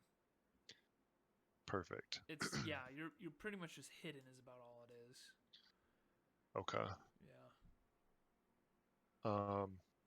Yeah, I'll come back here, hide, and I'll shout, "You'll never find me," and then that'll be it. Outrageous. This is just like this gameplay is great. You love to see it. Mireshi, you're up. I'm gonna draw my longsword faster than people would think I can draw it, and I'm just gonna have the point of it like underneath Threadbrand's chin, like pointed right at his neck, like right at his Adam's apple. And in response to "Who do you think we are?" I'm just gonna say, "Take you for someone who doesn't want to die in a pool of their own blood and shit. All we want is some answers to some questions," and make an intimidation check. Make it with advantage because that was brutal.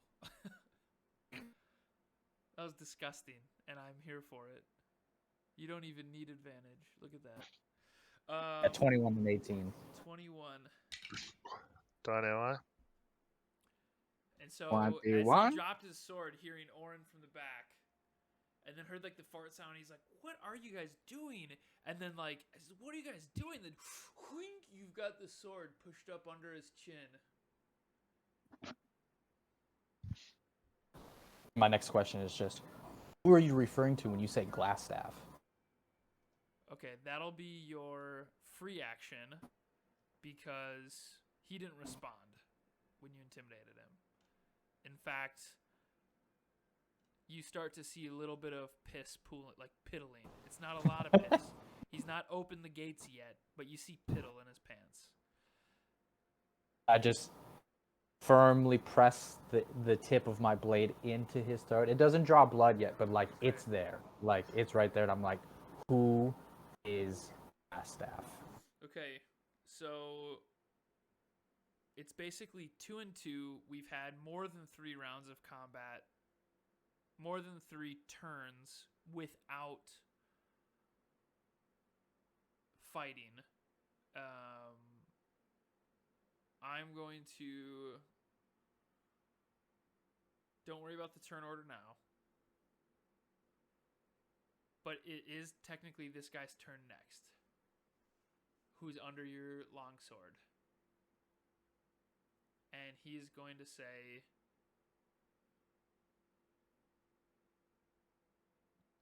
You're asking us these questions? We should be asking you what the fuck you're doing here. You're the ones that jumped us. I'm not here for your confusion or to clarify. I want an answer. What the fuck do you want an answer for? What are you looking for? Who I'll tell you. is Glassstaff? Glassstaff's the guy that runs this place. He's the red brand ringmaster. He's the red band ring bad man. He's just through the fucking door. And he points. So when he says he's just through the fucking door, he doesn't point north. He actually points this way.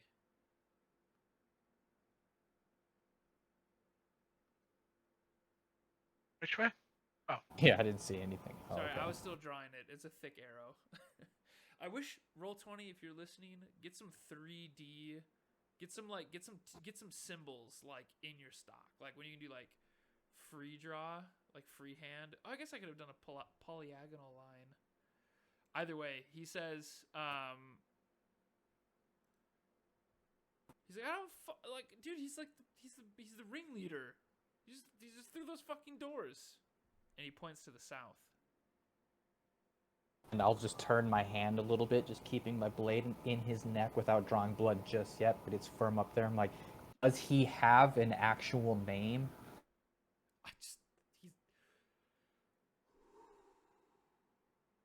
And the guys behind him are like, don't you fucking say a word. And Paris Hilton I is like, just give them what they want, man. Paris Hilton I is in the last place. The middleman is like, don't you fucking say a word. He's a bit older. He's got a code that he lives by. You know? Shut up, simpleton. I'll look over the shoulder of the guy in front of me. Over the wall and says, shut up, simpleton. He's just listening. I'll look over the shoulder of the guy in front of me and just be like, are you itching for an early grave?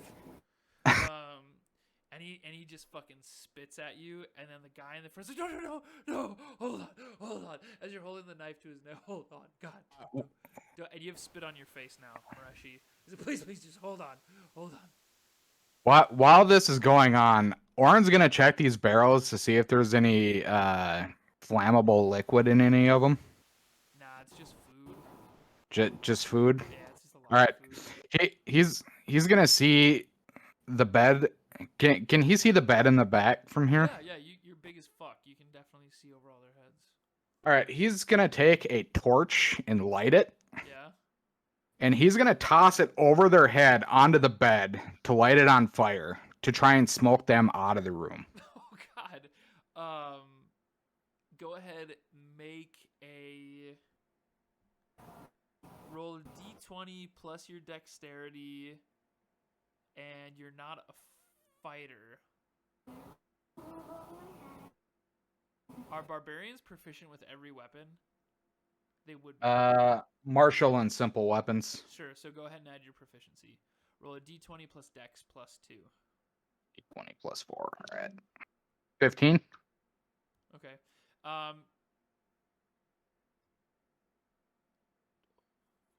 So it's not enough. You do end up. It goes like the torch just lands in between them. I don't know if you see where that red check just went off. Yeah. The torch just like lands in the back. So how I did that, I gave the bed in the back an armor class of 10 plus 2 for one brand to make 12, plus 2 for the second red brand to be 14, plus 2 for the third armor to be a 16 armor class to hit the bed. Essentially, it was like half cover 3 times. And so you make it just in front of the next red brand. It like kind of like goes into the room, hits the framework, hits the door frame, and it loses its trajectory a little bit and just bounces off the middle one and lands in front of the guy in the back. It basically hits Paris Hilton. He's like, what the fuck? And he starts like kicking it, like he starts like stomping on it and putting it out. And then the guy in the front, the guy in the very front who still's got Mireshi, who's got a piece of fucking loogie dripping off of her cheek. The guy in the front yells, "We call him Glassstaff because he carries a glass staff." That's literally it. It's not that fucking deep. He's just got a glass staff. For the love of God, don't. As Orin lights. Hold on, Mireshi, what'd you say? All right. I roll my eyes, and I'm like, I'm not asking why you call him Glassstaff. I want his fucking name. And I push it a little bit further. Okay. So just so now it's drawing a little bit of blood. Okay, roll a d4. Orin, while that's happening, what do you do? Oh, he's lighting another torch to try and throw it in. God damn it. I'm gonna yell. Didn't you learn your lesson the first time, strong man? That's so funny. It's like you're throwing rocks at a fucking dark gift. It's like the spooky campaign. You just keep throwing rocks. I rolled a 4. Yeah, he took the 4 damage. You do 4 piercing damage that's a lot. So as you think you're just gonna like slightly stick it in him, it just like, he's got like blood like coming out of his chin now, at a faster pace than you thought you were trying to do. But it's I not don't like, flinch. yeah, I exactly. don't flinch. Yeah, okay. I'm just like, what is his name? And then the guy in the middle is gonna say. Who's the guy in the middle? The guy in the middle is gonna say, "Kill them all!" And he's just gonna like jump over the guy who's getting wounded right now. Mireshi, he's gonna make 2 short sword attacks. The guy in the middle, he's gonna like slide the guy over, and he is going to jab. Does we said a 15 doesn't hit, right? Ooh, but a 23 does. And you are going to take 8 piercing damage as he jabs, and it like it glances off your longsword. So your longsword pulls off of his chin, and then with his second attack, he goes in right at you, and you just barely dodge out of the way, but it glances your shoulder and cleaves like a pretty deep gash into your left shoulder as you're getting out of the way. And now make an opportunity attack against him as he cannot occupy that doorway, and he slinks backward. So make an opportunity of attack. Okay, so that doesn't hit. So yeah, your longsword like vibrates off. He slices your shoulder, and you try and like stab over the guy in front of you, and it's just not enough. And now Jeffrey, it's your turn. Here I go killing again.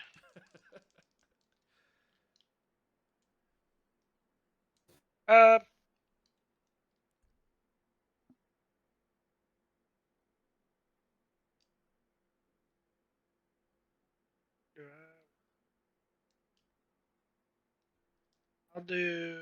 Hit him right in the duodenum. I'll guiding bolt the guy that is making the trouble. The guy in the middle. The guy that's causing trouble.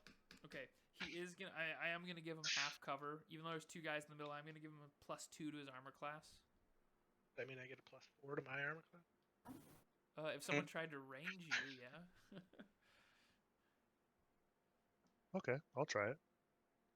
Guiding bolt. 21. Cool. Yeah, you smash that dude in the middle with a guiding bolt. Roll for damage. 15 radiant damage. No, is it really? Holy Yeah, so it says. shit, dude. He's dead. You're damn right he's dead. Yeah, you just fucking blow that dude up with radiant damage. Is that a level 1 spell slot? Yep. Nice. Yeah, you just fucking Shit. blow that dude up. As soon as he's like, fucking kill him! Is it Helm being like, you need to protect those in front of you who this guy's coming after? Or is it Helm being like, this guy is just too wicked, like he needs to die? Because that is like supercharged radiant energy. Helm himself, like Helm's fist like comes down with that guiding bolt, just smashes this guy and blows him up. I think it's more like Helm's sick of waiting. Yeah, fair enough. Sick of waiting to fight or what? Sick of waiting for this to resolve peacefully. Okay, nice. So he's like, so you'd say that Helm is a god that is ready to pull the trigger, like the quickest way to peace is through war? Pretty much. And Caulder, it's your turn. So after kind of standing around embarrassingly after that failed spell, Caulder notices the guy get blasted, right? And then says, "Oh, so that's what we're doing?" Looks up and then shoots an Eldritch Blast at the one. Okay, same thing. Armor class is gonna go up by 2. These spells are just come streaking past my shoulders. I Like, don't oh know god! It looks like you're in a rave. There's like guiding bolts like flashing, Eldritch Blasts zipping. It's like doof, doof. It's more like. What is it? It's more like you like got slashed, and I was just like, you just hear me sigh behind you, put my hand on your shoulder, and just blast that dude. Yeah. And then you see an Eldritch Blast just smash the doorway in front of you as well. But it does not hit. Anything else, Calder? Can I? No, that's it. Can I free action say? Yeah, you still have that. Can I free action say? Are you two done? Nice. Mad Jack, you're up. Oh, I'm not. I'm gonna shoot my bow. Okay. Can you just move your character onto the stairs for me? Yeah. Otherwise, it's going to be a very challenging shot. Yeah. Thank you. Same Never thing seen with the movie Wanted. armor class is going to go up a little bit and make your shot. Ever see Wanted? Oh, that's perfect. Roll for damage. 16. 7 piercing. The guy in the front is bloodied and mortaled. Anything else? No, that'll be it. Okay, Mireshi, you're up. I will just make an attack on the guy in front of me. Okay. 13. 15 is a hit. 13. Oh, 13. 13 is not a hit. Sorry, I thought I heard 15. Ooh. Yep. So 13 with your longsword. All the AoE light spells just like, you're like, what the fuck? And then an arrow just like thuds on the dude's neck right as you're making a swing, and it throws you off balance just a little bit. I'm actually going to back up behind Orin and actually get close to Mad Jack here, and I'm going to use Second Wind. Does a 19 hit you? Yes. Okay.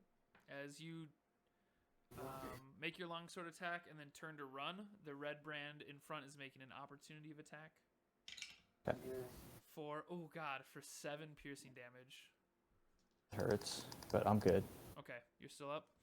And next is... Hold on. Oh, yeah, I'm sorry. using my bonus action for my Second Wind Okay, here. perfect. That's what you said. Okay. I couldn't remember. I can add 7 damage. Cool, sounds good. So it was like he missed. Oh, you rolled 7 for Second Wind? You're higher than level 1, though. Aren't you guys level 2? Yeah. So you can add 8. It's 1d10 Oh, plus okay. your fighter level. Oh, okay, that's right. I just have it written. Okay, sorry. Very good. That's good. Right now it's the end of my turn. Okay.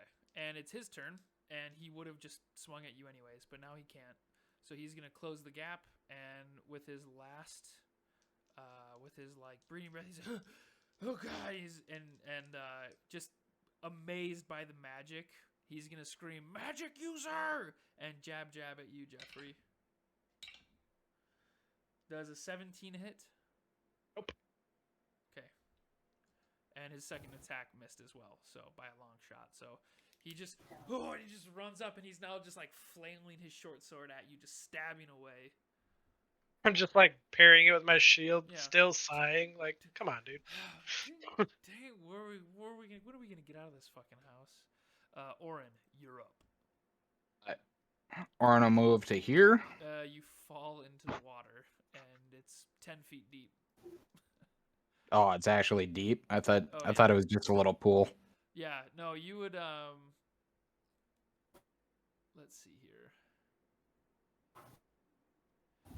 You'd know it's probably too deep for you to jump into. If you want to Okay. make an acrobatics check, you can stand on the ledge. No, that's fine. All right. I'll move back to here. Do I have any javelins left? Of course. Yeah, I'll. Chupa thing playing a barbarian, not throwing javelins. You got to have at least one per episode. Yeah, right. Yeah, I'll take a javelin shot at the guy in front there. Let it rip. 18. That's a hit.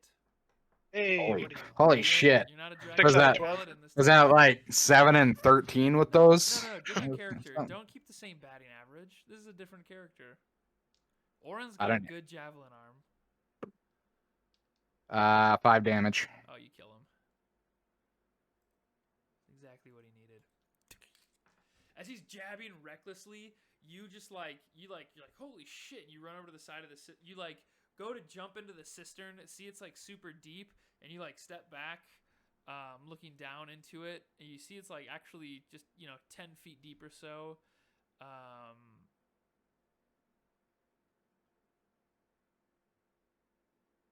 You can see some pipes that are down there that look like they run up the wall into the manor. So it looks like water comes from both ways into it that's bubbling. As you step aside and you pull out your javelin and you hurl it, and as the dude's jabbing with his right arm into Jeffrey, the javelin just like sinks into his armpit and dislocates his shoulder. Free action. Surrender. Nice. And that'll be my turn. Okay, and it's Paris Hilton I's turn. And he is just going to stand in the middle of the room, and he's holding his sword up, and he's shaking, and he's holding his sword up, and he's going to, let's see, let me move this token forward. He's gonna take a step closer, holding the sword. He's like shaking about. He's like, and then at this point, as he's pulling up his sword and he's walking towards the doorway, that's when he sees the javelin slug into his buddy's armpit. And then what did you say, Orin? Surrender. He is going to drop his sword as he sees that. As he's like preparing his attack. He's like running towards Jeffrey right as he's seeing his guy flailing, stabbing at Jeffrey. He's like, okay, I gotta help out. And then he sees his buddy just get fucking grilled by this javelin, and he hears surrender. And then he just drops his sword right where he's at, and I will end the turn order. And as immediately as he hears the clanking of the sword, see, wasn't that just easier than fighting that? Nice. And he's go for it, Jeffrey. Can I just like cinematically, as the dude dies to the javelin, I just take my shield and shove the dude into the water? Nice. Yeah, you smash him over. Jeffrey's extremely impatient right now, so he's gonna shove the dude in the water and then start marching in towards that dude that dropped his sword and grab him by like the scruff on his neck and just pull him up and be like, "Where's Glassstaff? I am so sick of this." And he's like, he's got his Paris Hilton eye, and he's like, man, we already told you. He's through those doors, and he points where that fuchsia arrow is pointing. He points south. What do I need to know about Glassstaff? He's got a mouse. Yeah. He's got a mouse that is his little pet guard. He's got a glass staff. Yeah. And he's a wizard. He's a magic user. No offense. And he starts like shrinking up a little bit as he like says a fucking magic user. No offense. So yeah. Yeah, but he's at the top of the. He's on the other side of the cistern on the north side. All right. I'm gonna push him back on the bed, walk out, close the door. Okay. I'm gonna follow him behind you before you close the door. This guy that spit in my face, I'm gonna hawk the nastiest fucking loogie on his face. That's not the guy that spit in your face, but you're. It's the guy that died to radiant damage, isn't it? Yes. Oh yeah, it's the guy that died to radiant damage. I thought you meant the guy that just got pushed onto the bed. Oh, the guy that died to the radiant damage is the one that spit in my face. Nice. And I have the nastiest loogie in his face, and then I just absolutely just stomp on his skull, trying to crush it into nothing. Oh god. Free action, go for it. That happened. That definitely happened. Does that door open in or out towards us? It opens inward. I'm sorry. Okay. Fire hazard rules. It opens outward. All right. After everybody gets out of there, Orin is going to stack the barrels in front of that door Okay. so that guy can't get out. All right. Sure. What the fuck? Just trap him. We all watch Orin do this, and like Mireshi is just pissed, and she's like, "Fuck it, dude. You'll light that room on fire before you stack those barrels in there."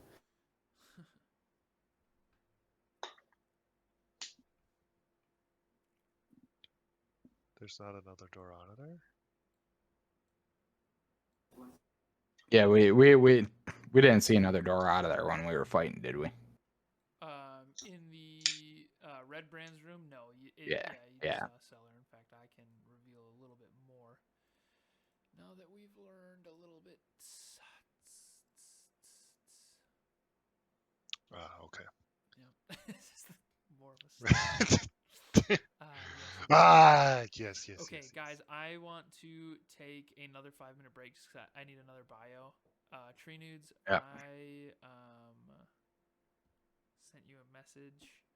Calder, I need a message from you still if you want to do that thing. Oh yeah, I did that on Discord. My bad. Discard. Fucker. Where Okay, did you cool. s- Yeah, you're supposed to Where let Where me know. did you send this message? bad. Facebook. This is Alright. me letting you know. Yeah, Discord. It's not important. It's not Cool. relevant. Yeah, now, I so. do need to take a quick 5-minute bio though before we continue. That was so much fun. That was really I mean it was just 3 fucking measly red brands, but you guys are only level 2.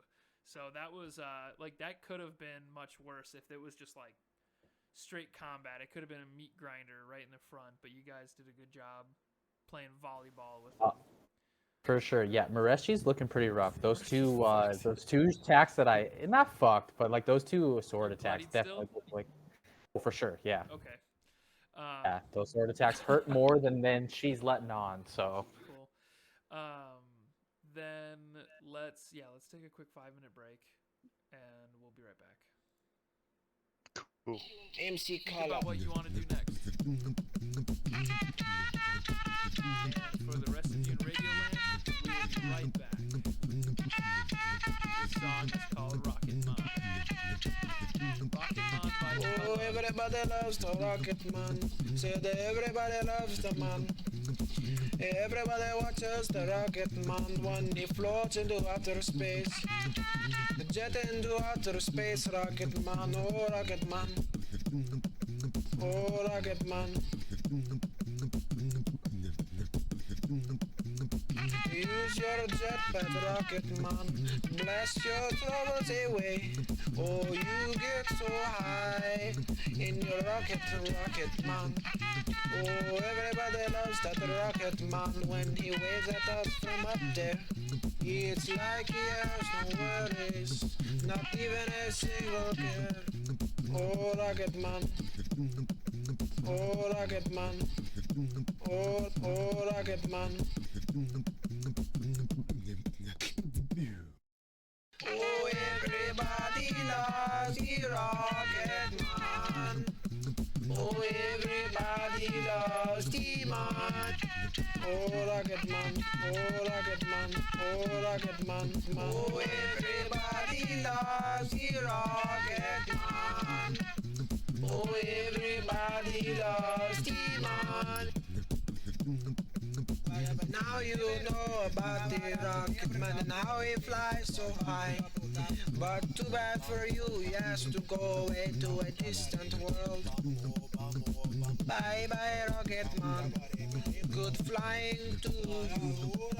I hope you meet some rocket women in outer space. This is the end of the Rocket Man song.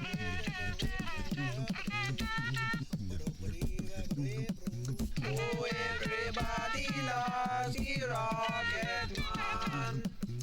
Oh, everybody loves the man. Oh, Rocket Man. Oh, Rocket Man. Oh, Rocket Man. Oh, everybody loves the Rocket Man.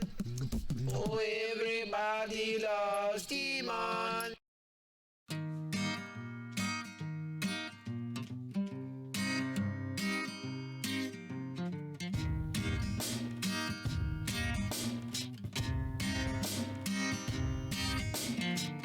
I went down to Chicago. I didn't know where else to go. I was paid to shoot a man. I just shot him and then I ran. I didn't even get the money I owed. I turned around and took to the road. I've been wandering to and fro and made my way to Chicago. I see the fire of the barrel and bullets fly like an arrow. I see the trouble in the poor man's eyes. I see your soul take to the skies.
Like this.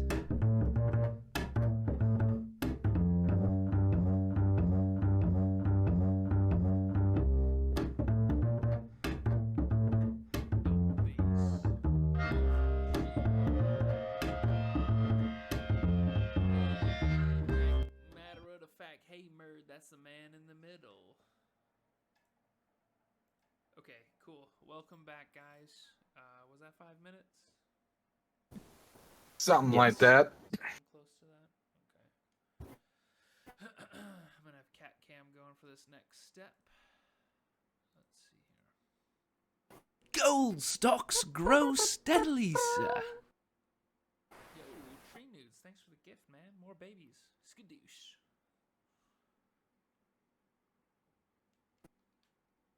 Looks like Achilles has an axe and shield now in the chat.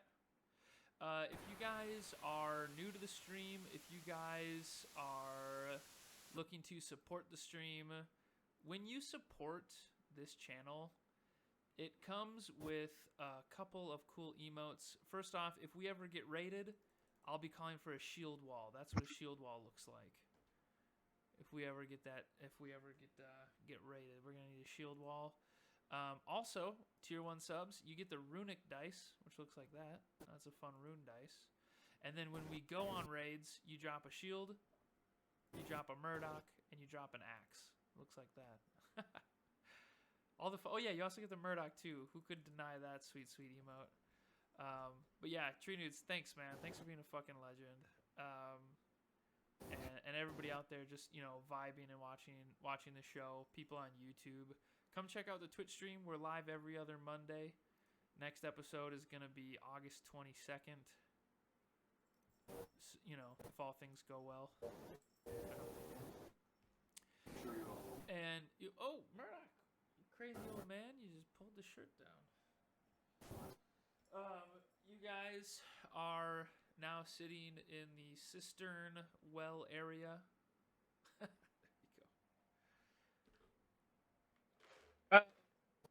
Yeah, let's fucking go. Do we want to rest? I would be cool with the rest because I got pretty fucked up. But if not, we can keep pushing through because Okay. Mireshi is definitely playing it off. She's like, no, I'm totally fine. But like, She's just grievously wounded. Like, no, I'm totally. Yeah, we can rest. Are we doing like a 1 hour rest? Def rest. Yeah. Okay. Yeah. So Orin's fine. So did not mean to do that. Can he go over here and check this wall for a secret door or anything like that, or does it Secret have to? tunnel? Yeah, make an investigation check. 8.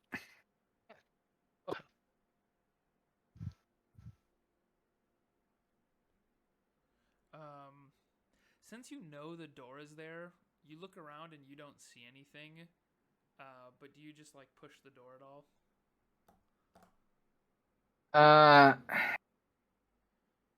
Yeah, he'll give it a small little push, not to like try not to swing it open, but Right. just enough to see if it's where it's at. Yeah, and as you like go over to the wall, like they're pointing over to this wall, you're like you clearly don't see anything with an 8 investigation. You're like everybody's like taking a nap, and you're just like yeah. My name's Barbarian. I'm just gonna go up to the wall. Just gonna push a little bit on this wall here.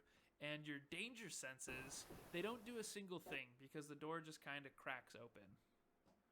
And I'll remove the fog of war for you here.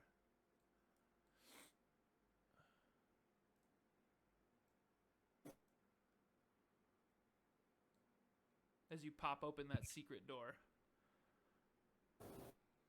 you just see a straight tunnel in front of you, which, as you pop open that door, you get a bit of a cold air and a scent that blows in that reminds you of that stinky crevasse from wherest the Nothic came.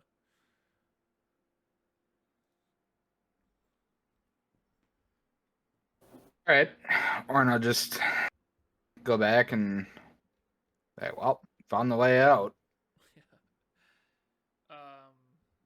And you homeboy guys- that's trapped in there, he said that Blackstaff is in the northern cistern. Yeah, he said on this he's level? yeah, he said that he's on the other side of the cistern, on the other side of the cistern to the north. He's got a pet rat. He said he's got a pet rat. And he said We've seen no rat. I'm talking to the party. We've seen no rat, but we've seen one room that's had a secret passage. That's how we found the crypt, correct? Yeah. Is it possible there's another door in that room? It's possible. Definitely possible. I'll leave it up to you guys, but I think that we should investigate this cave floor more, because those guys seem pretty sure that Glassstaff's down here. All right. Can I?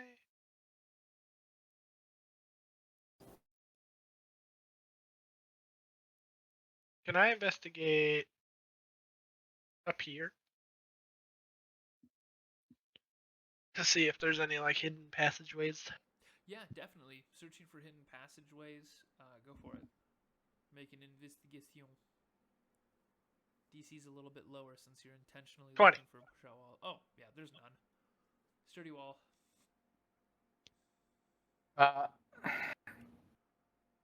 Orin is going to take another look into the cistern to investigate it to see if there's any like way in there in the water. Okay. My name's Barbarian. I pushed a wall open earlier that I didn't know was a door, but it turns out it was a door. Looked like a wall. Now I'm gonna go into the water. Push up into the water a little bit. Looks like water. Is it? Yeah, that's definitely water. But make an investigation check. Are you using anything to help you check this reservoir? You doing anything other than just like splashing in it and looking at the bottom?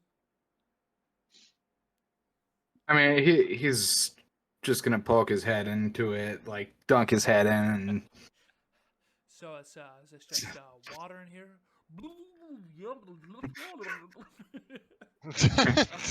In that case, He's just gonna see if there's any like openings in the walls or anything like that. Since You put your head under the fresh water, just open your eyes. Technically, it's bloody water. Um, 15. oh yeah, there is a corpse in it. Boy, You get roll- over here. Perfect. Stick your head under. Because he's got a boy. And you rolled a 15. Yeah. Very good. This is great. I'm so glad you did this. I was gonna give you this for free if you said nope, fuck it. I said I jumped in. I'm gonna commit to it. I was gonna give it to you for free, so I'm glad you came back to check this. A waterproof satchel is hanging from a submerged rope, attached along one of the pipes that run from the ceiling down. About 2 feet below the surface of the water, is this pouch hanging there. Or on in a- the water. It's 8 feet deep. And it's tied off by a piece of rope that's like hanging from the side. You see where the dead red brand is? Yeah. Yeah, so there's a pipe that's coming down from the ceiling, and a couple feet underwater on that pipe is like just within reaching distance. There is a rope tied off to it that has got a satchel attached at the bottom. That's the satchel's hanging at the bottom, but yeah, if you go over to where that red brand is. Yeah, he'll go over there and pull it up. Okay. The satchel contains. You got your notepad ready? Yes, I do. The satchel is waterproof and contains a potion of healing, a potion of invisibility, 50 gold pieces, and a clean set of ordinary travel clothing.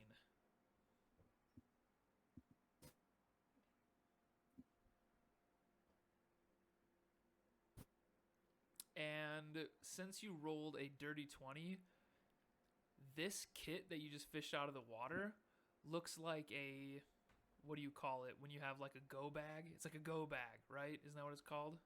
Yeah, I was gonna say this is a go bag. It's a go bag that you just found, and it looks like it was hidden, like it was very well hidden. With the dirty 20 on this, you'd understand that the red brands didn't know about this either. This is likely Glassstaff's go bag because he was a magic user. It's a potion of healing, a potion of invisibility, 50 gold, and just a set of ordinary travel clothing. You likely found Glassstaff's go bag. What's a go bag? It's like when you keep a bag by your door full of cans of tuna and like fire starting kits and other weird MREs. A bug out. It could bag. mean a bag. different That's thing. what it is. It's a bug out Bug bag. out bag. Yeah, some people's bug out bags are just like passports and a shit ton of cash. You know, like it's the thing that if you don't have a lot of time to grab your shit, it's the one thing you grab and you gotta go. You're like, oh shit, 6 hours to get to Canada. Or if you're like a serial killer and you're like, I'm being hunted. You grab your bag and you fucking bounce. Like that's what it is. Yeah, absolutely. Do you show anybody else the bag? Well, you guys all see him fishing in the cistern, so it's pretty obvious what he's doing. There's no way that he can sleight of hand his way. He jumps in the water. He shoved his face in the water on one end, was like, you see a bunch of bubbles. He pulls his head out, walks to the other side, and starts fishing in for a rope and pulls a little bag out. Yeah, he's a pretty fucking big dude. You're not missing this. Splash. I'm gonna walk over, pull out a piece of parchment and an ink pen and inkwell and pen, and I'm gonna write "eat shit, dickbag," and I'm gonna put it after he takes the things out of the satchel. I'm gonna put it in the satchel and then retie it in the. Yeah, put a couple. I'll pick up a couple string. stones to make it heavy. Yeah, you say you sink the the what was it called? Rumple. Bug out bag. Bug out bag. Yeah, so you sink the bug out bag full of rocks and a "eat shit, dickhead" note written inside. It's waterproof, so it won't get wet. Yeah, it's totally fine. Orin is going to divvy out the 50 gold, 10 each. Okay. Let's go. Inventory. Hell yeah. He's keeping everything else though. Fuck giving out that I stuff. don't need anything. A Goliath with a potion of invisibility fucking terrifies me. Okay. All right. Well, I think we've thoroughly investigated this room. I think we can Start heading towards the manor. Yeah, dictate me what you're doing. I'm gonna walk over to this door and investigate it for traps. Are we not going to go after staff? We are. This is the way in. That dude was full of shit. Okay.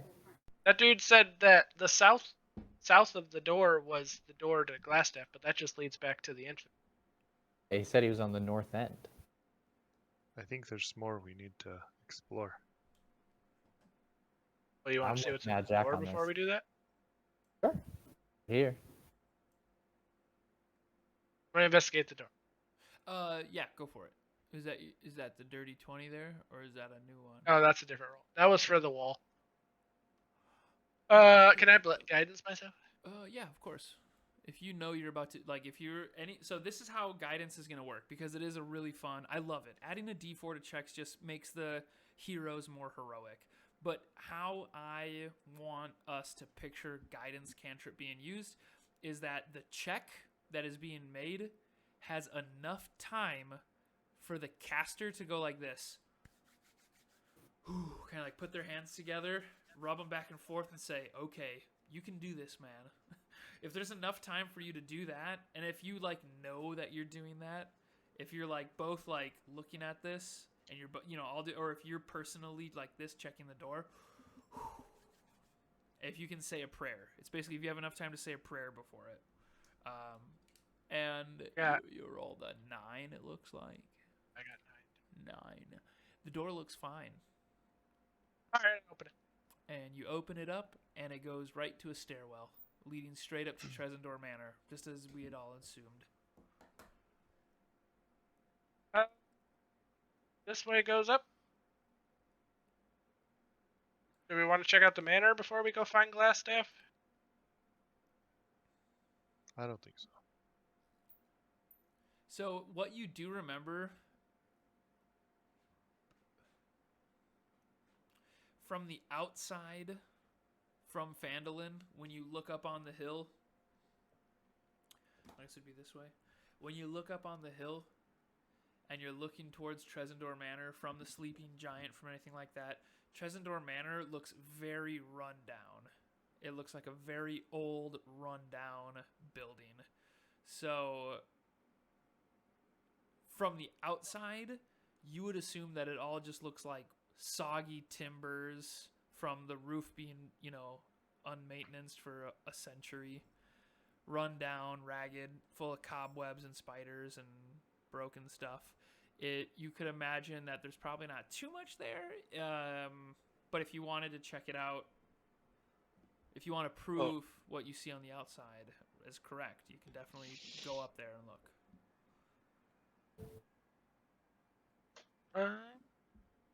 No, if nobody wants to go up there, then we can just head back.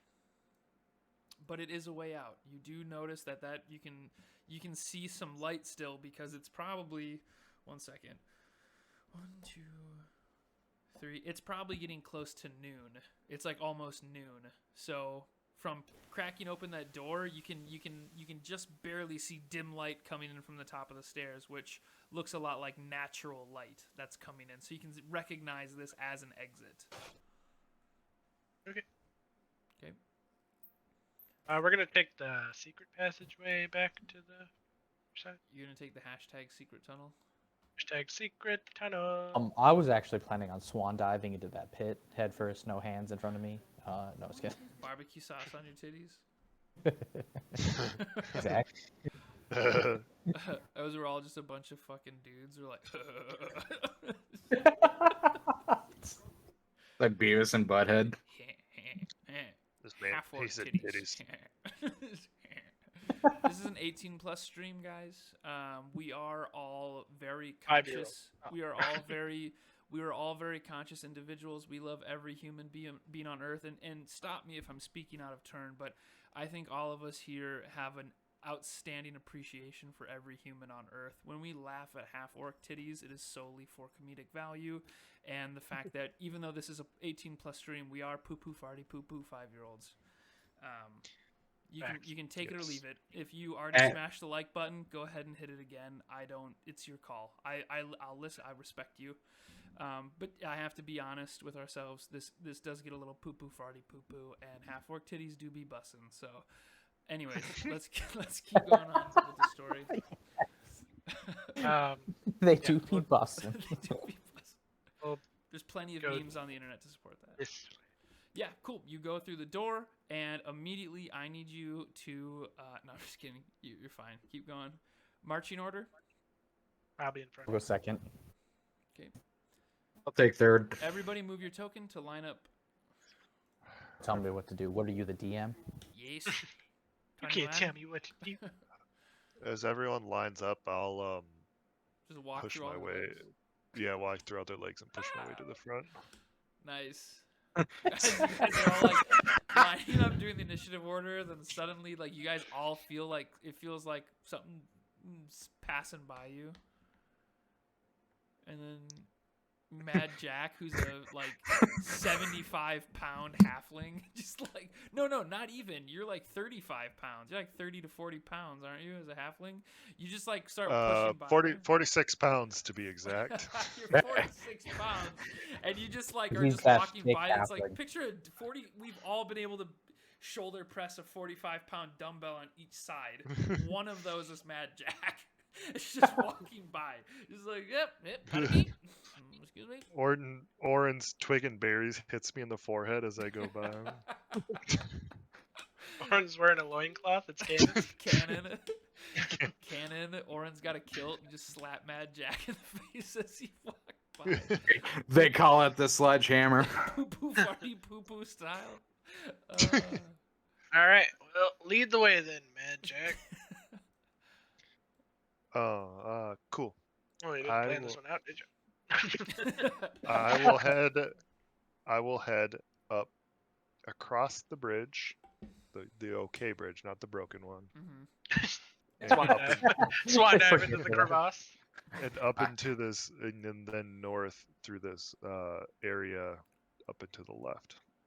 Back in to the left. Kraken. It's a biodome Yeah, reference. oh my god, take inspiration, Orin. Nice. Viva Lost Biodome. Jeffrey, take inspiration. Free mahi mahi. All right, Mad Jack, take inspiration. If you can quote Biodome, you get Anybody else want to quote Biodome? You can get inspiration. Hey, can I get double inspiration? Yeah, can I get double? Because No, I can no. quote the whole fucking movie. Biodome. Wait, what did you That's- say? The biodome. They say that in there, right? They do. Oh my god. There's one phrase you can say to back this up. Can you do it? Biodome. Biodome. Welcome to the future. Welcome to the place where I'm going to drain my lizard. Biodome. Do you think that means it's because it goes both ways? I don't know, but we do. Biodome. Do you think it goes both ways? I don't know, but we do. Just for the sake of saying it, I have a lovely set of coconuts. Oh, is that Faulkner? Yeah. I gotta wake When, up when, to he, my when he's dad's- all crazy and shit. Yeah. Chalkner said, "Don't What is move." it? Ah, I It can't was take like- it anymore. So much for the Rager at Vasquez Lake. More like Vasquez crap hole. This has immediately divulged into a biodome quote session, and tree nudes. It sounds like you've got to drive up to visit us, and I'll host the biodome watch party. I have it on DVD. We'll put it in my Yes. PS4, and we will sit back, have a couple brews, and watch. You have it on Biodome. DVD. I have it on DVD. We'll start at the same time, like we did in middle school. We'll call each other on the home line, press biodome, play at the same time. I did that in middle school. Dude, I'll buy it on Voodoo. We can all just jump on Discord. Oh, there we go. That sounds fun. I'm down. We can do a watch They party. do have movie nights. We do be Pretty moving. We do be moving. Okay, anyways, that was a really great Yeah. tangent. I'm glad we got some inspiration out before this boss fight. What do you mean boss fight? What do you mean? Go ahead. Keep going on, guys. I'm gonna put my hand up, tell everyone to stay, and I'm gonna sneak down to the bottom of the stairs, check these, check Stealth these check. doors, see what's going on. Whatever you say, boss. Stealth check. Stealth. Can I tap him on the back, give him guidance? That's Okay. Yeah, that's as he's about to walk down whale. the stairs, you're like, "Tell me, little boy, me." Good That luck. should be quiet enough. You'll be fine. Don't fuck this up. And a small silent bolt of like radiant energy just hits Jack on the top of the head. Roll a d4, Jack. Add that to your 12 check. That's a 1d4. That's Oof. a 1. Okay. Better than a 12. You make it to the bottom of the stairs, and you hear from below you. I can reveal a little fog of war just to show the doors, just to show the clip art. Here, I can do a little bit more. I have true sight. I can see through walls. I have true sight. I won D&D. And as you walk to the bottom of the stairs from the south, okay, I guess that doesn't really do much. From the south here, from just over the door, you hear, "Honestly, man, I can't believe I let you win again. You're gonna have to buy our next round at the Stonehill." And then you hear another character say, "I'm frankly quite worried because it's been like 6 hours since those last fools returned. Shouldn't we have gone out by now?" And they sound drunk as fuck. There are dudes on the other side of the door that are drunk as fuck. Were you the one that stealthed down here last time? Yeah. Yeah, I. Maybe it was Orin. I think it was Check. Orin. Orin was the first Was it? one to hear the Furbog door? Yeah.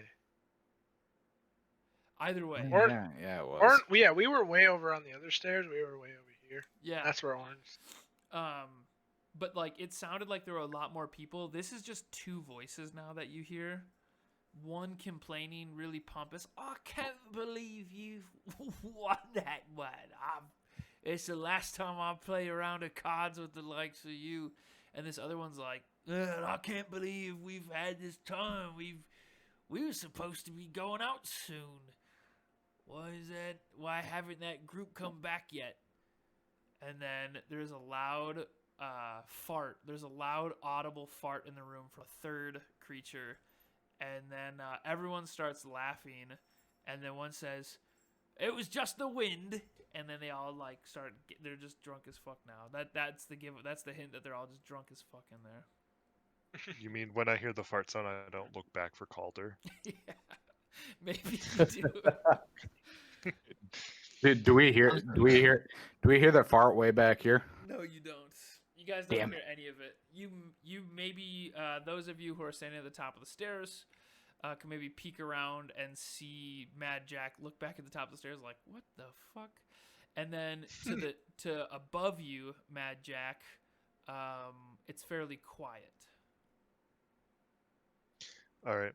I will open the door north of me.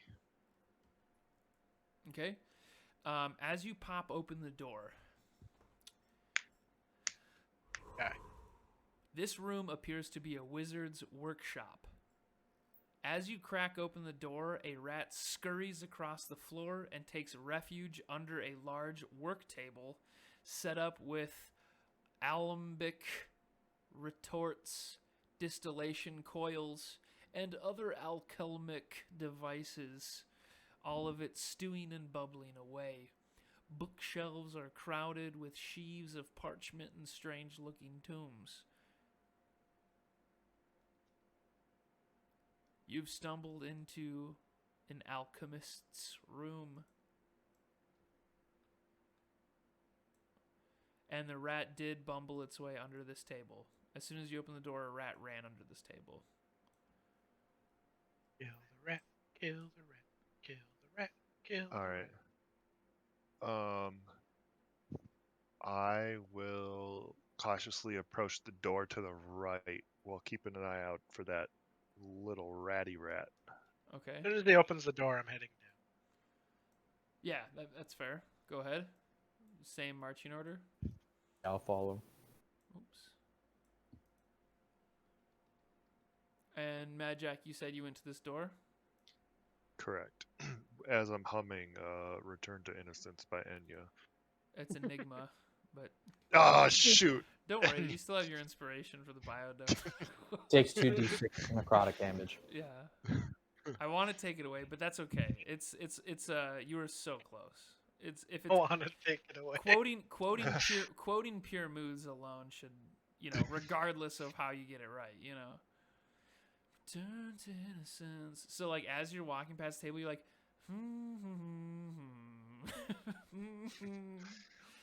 and what do you do at the door? I'm gonna attempt to crack it. Release the crack it. Okay, and what's Do I everybody else see doing? that rat? I don't know. Do you? I don't know. Do What? I have a passive perception of 16? Yeah, you definitely notice that there's a fat rat under the table. Kill that fucking rat. Okay, what are you doing to kill it? He's Gonna try to Guiding bolt. Fucking blow up yeah, the table. just blow the fucking rat to smithereens. Guiding bolt for a 2 HP rat. I'm gonna not guiding bolt. The other one. What's the other one? Sacred flame. Sacred flame. Okay. It's a dex save of 14. It passed. So as you drop a sacred flames down, this rat scurries right away, just jumps out of the way, and it's now in between the table and Mad Jack. Kill that fucking rat.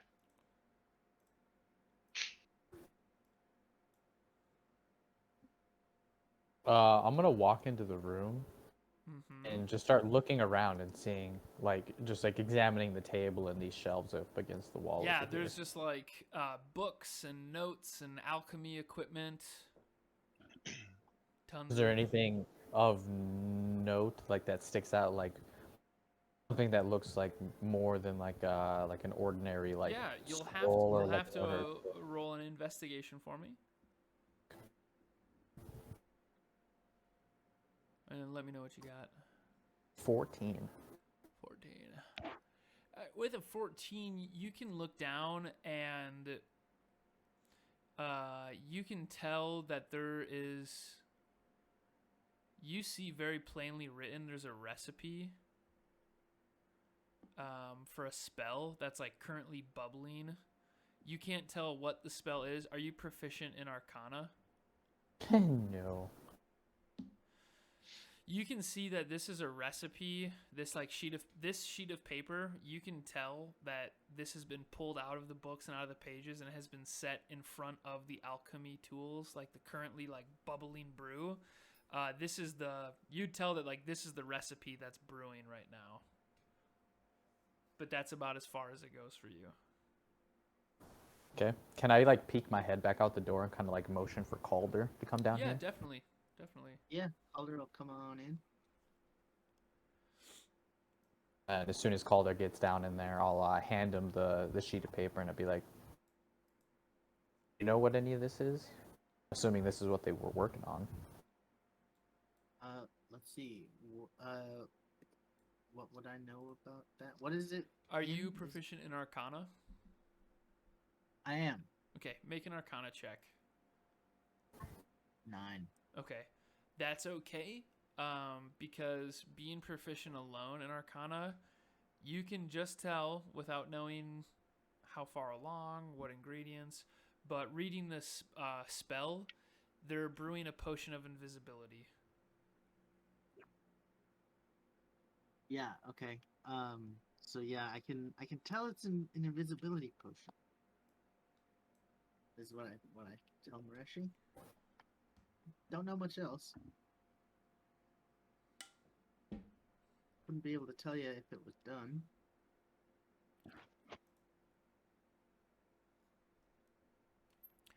I just kind of look at him. I was like, "Well, feel free to stash that on your own. I don't know if that's something you want to work on later. If you know someone else who might want to work on it, but Yeah, I'll it's in definitely. better hands with you." So while you guys are looking at the alchemy equipment, while you guys are determining the brew, determining what the spell is, behind you, so like while you guys were looking at the papers, while you guys were looking at the spells, Jeffrey was like crouching around, like he was perceiving what was going on. He heard like squeak, squeak, squeak, squeak, and he's like, "What the fuck?" And he like looked under the table, and behind you guys, as you're looking at the brewing equipment, boosh, the sacred flame just nails the table, and you're squeak, squeak, squeak, squeak, squeak, and this rat just like is running in between Jeffrey and Mad Jack now.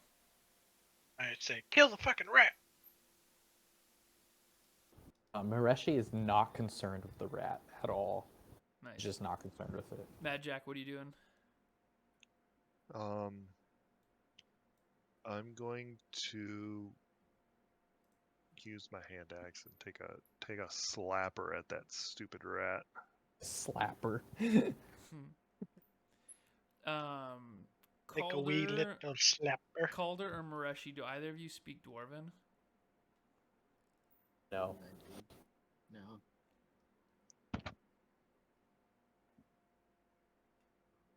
Nope.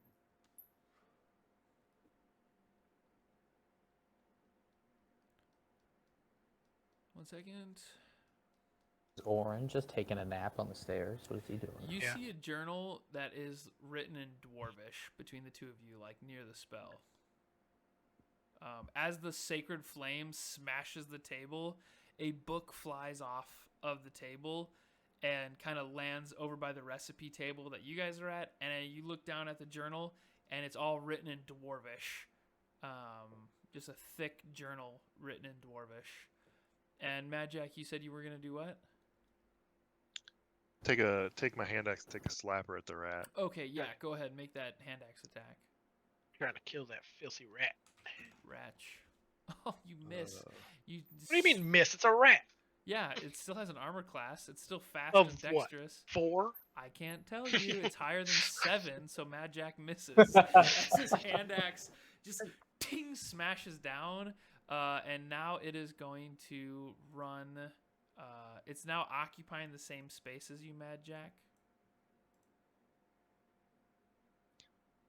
But Cool. make an opportunity of attack as it tries to run under the door. And I also. What role is that? Jeffrey, you as well. So make a hand axe, Mad Jack, and then Jeffrey, I believe you have a mace as your melee weapon. Sure do. So hand axe. Oh shit. 17. 19. Mad Jack, you too. You said 13. So Yeah, as 13. it's running away, you both just smash the fucking rat. Like the hand axe cuts the tail off as it's bolting away.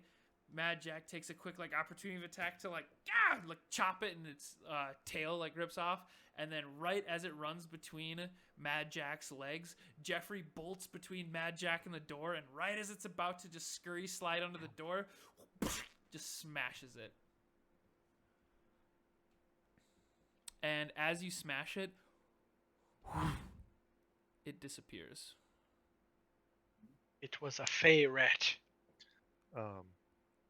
As that happens, I try and get everyone's attention quietly and point at the door, like this is. I'll whisper this is where it's headed. Can I pick up the journal off the floor that flew off the table and just stick it in my backpack real quick? Yes, absolutely. Yes, absolutely. I'm gonna usher for Orin to come into the room. I'm gonna go out to the front. Hey, Orin, come in. Hey, man. Yeah, Orin will go. And then Orin will make his way down into the doorway. Close the door. Mad Jack, what's your passive perception? Where's my passive perception? It's at? 10 plus your perception. I don't know where it is specifically on the sheet you're looking at, but it's 10 plus 13. Okay, you hear a heap of... You hear the grinding stone. It sounds like a secret door. You guys have been through a couple secret doors now. You hear the grinding sound of a secret door slam shut. As soon as I slam shut. Yeah. Okay. I'm just gonna sprint into the room.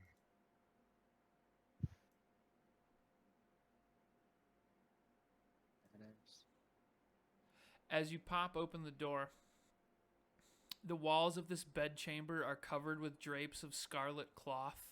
The furnishing includes a small writing desk with matching chair, a comfortable-looking bed, and a wooden chest at the foot of the bed. Did I hear the the stone slam? If your passive perception is higher than 10, then yes. Okay. If you don't have a As soon as negative I hear perception- that, I'm gonna run towards the. I'm gonna be like, shit, he's getting away, and I'm gonna start running out of the room towards the. The room with the bridge. cistern. Hold on. Yeah. Could you say it again? As soon as I hear that door slam, Yeah. I'm gonna run out of the room towards the cistern because So you're that's gonna probably run. where You're he's gonna going. run out of the room to the south. Yeah. Okay, so you're gonna run out of the alchemy room, going back up the stairs from wherest you came. Right. Yep. Okay. Move your token 30 feet. And what did you yell before you ran? That shit is getting away. Okay.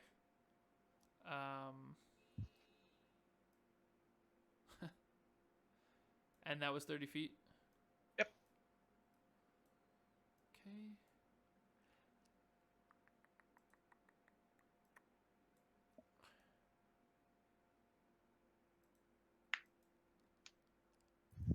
And now I need everybody to click on their token and roll for initiative. Hey, it's your boy, Initiative. Yo, it's your boy, Initiative. It's your boy, Nish. Dude, you're killing it with the initiative rolls. I love it. That's what I'm here for. That's what I'm here Hey. Hey. for. A return dog. to innocence. Like, I've rolled a 2 and a 3 for initiative, technically. This is the first time I've ever rolled above like a 10.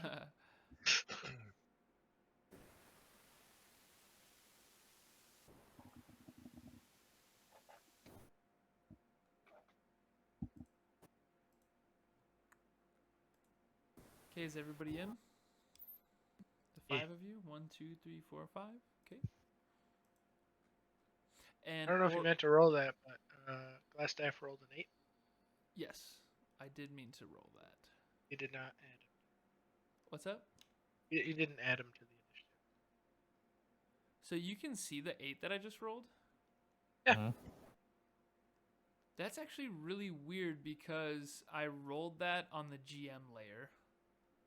So technically, It's a- you shouldn't be able to see that Glassstaff rolled an 8. But now It you says- know Glassstaff it rolled an 8. says- It says Lognarok, GM. Yeah, What it is should say 2 GM because It says Glassstaff under the initiative. That's how we know. yeah, I know. And well, I rolled Glassstaff's token, but Glassstaff's token is on the GM layer. Ah, okay. So if you roll something from the GM layer, it should roll it secretly. And so like that's why you don't see it in the turn order chart, the turn order like box. Because Hacks. he's hidden. But apparently Rumpel found a way found a new hack. He found the initiative, You can only have one mod active at a he time. found the okay? inish mod. He typed in inish mod _1 and then fucking saw the whole thing. Niche mod enabled one. Yeah. Either way, you guys have to do the math yourself though, and I know you guys don't know how to add, or where an 8 goes in this line. God damn it! It's an absolute. Yeah. It's an absolute fact. Math is impossible. Math is a lie. Orin will move his 30, 5, 10, 15, 20, 25, 30, and then dash down towards the bridge. If we can get a Fog of War lifted here. Yeah, sure, why not? Let him lift the fog of war. Don't. Don't do that ever again. Where are you at, Orin? Right in front of Jeffery here. Oh, okay. Oh, it's Logan again. Oh, it's Logan again. Logan's getting real stingy with the fog of war. All Yeah, of a right? sudden. Right?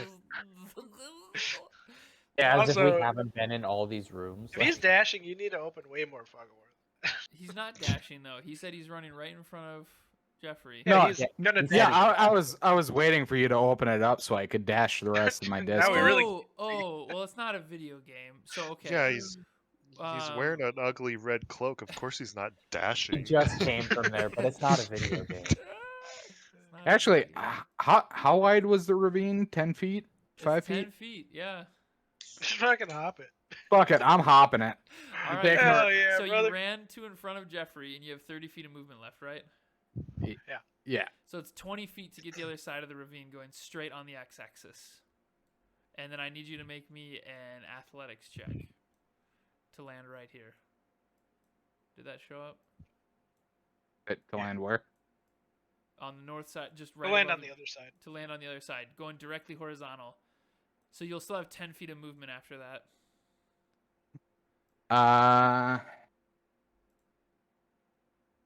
It's an 18. Okay. Orin lands on the other side of the crevasse. Whoosh, and you have 10 feet of movement, but before you do, I'll remove some fog of war for you. I will remove all of this. I will remove all of this. And then, like a deer in motherfucking headlights, you see a short man, like a Hell yeah. deer in headlights. Yeah, he'll take the 10 feet and just move right up to Okay. him. You see this guy. He has horns. He does have horns. Does have some small horns.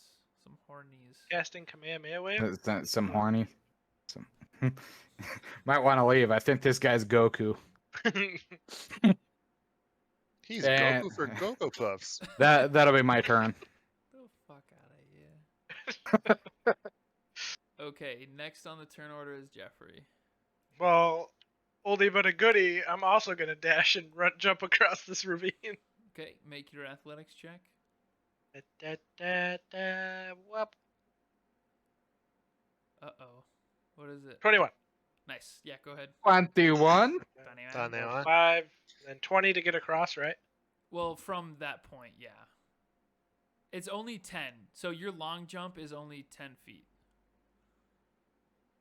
Okay, so I have. Where were you at? You were at the top of the stairs, I right? used 5 feet to Hold get in on. position to run across. 5, 10, 15, 20. So you've used 25.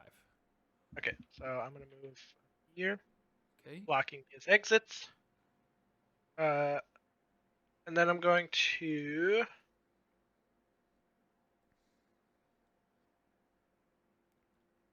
cast Sacred Flame at him. Dex save of 14.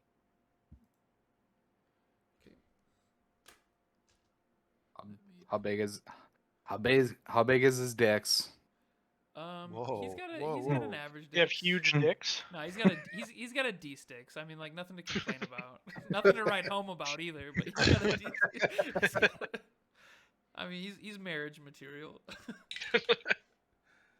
But that dicks was tiny. That was only a 6. He takes 8. Let's go. oh, 8 points shit. of radiant damage. Okay. My free actions, I'm gonna say, "Die, wizard bastard!" Nice.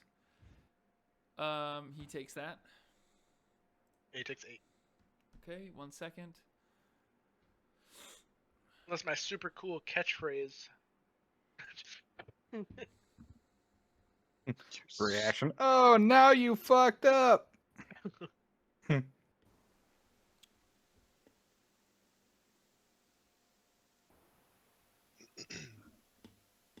Actually, yeah, that's it. Okay. And next, I really, Chupa, you son of a bitch. Redeeming the. Yeah, do that after. I'll do it at the same time, because I'm a Oh, fucking perfect. legend. And plus, Murdoch, he deserves him some treats. He heard treats. He's already perked up. The door bursts open here.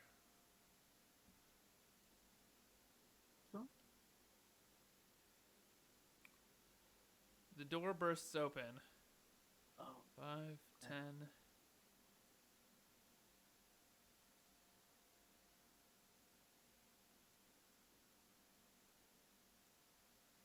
And Mireshi, you're going to get jabbed by a short sword. Disadvantage because he's drunk? How did you know that? Well, I was listening to what Mad Jack was saying. Yep. Oh yeah, this red brand runs into the room to you, Mireshi, and when he swings at you, you don't even have to dodge it. It's just like he runs. He's like, "What the fuck?" And because he heard Jeffrey yell, "He's trying to run away!" or whatever, and they just like swing open the door after they like sprint past. They're like, "What the fuck?" Two guys. There's still more, in the room. You just can't see them right now. But yeah, right away, you guys are in the room. Just this guy runs in, whoopash, and then he's just totally pitted, dude. Mikey. Totally pitted. Let's see here, and then there's another one, but they don't do their turn right now. And is that camera still on young Vitsik? Let's get your treat, Murdoch. Next up is Caulder. Caulder will Eldritch Blast Sir Drunk Sir Drunk. with a 13 to hit.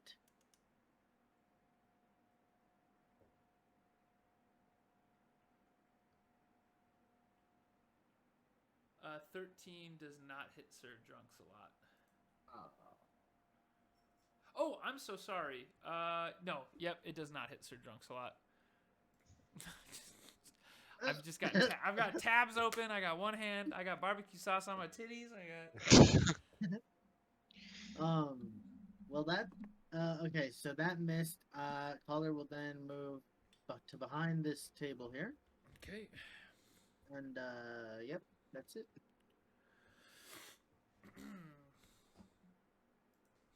Barbecue sauce on his titties. Mad Jack, you're up.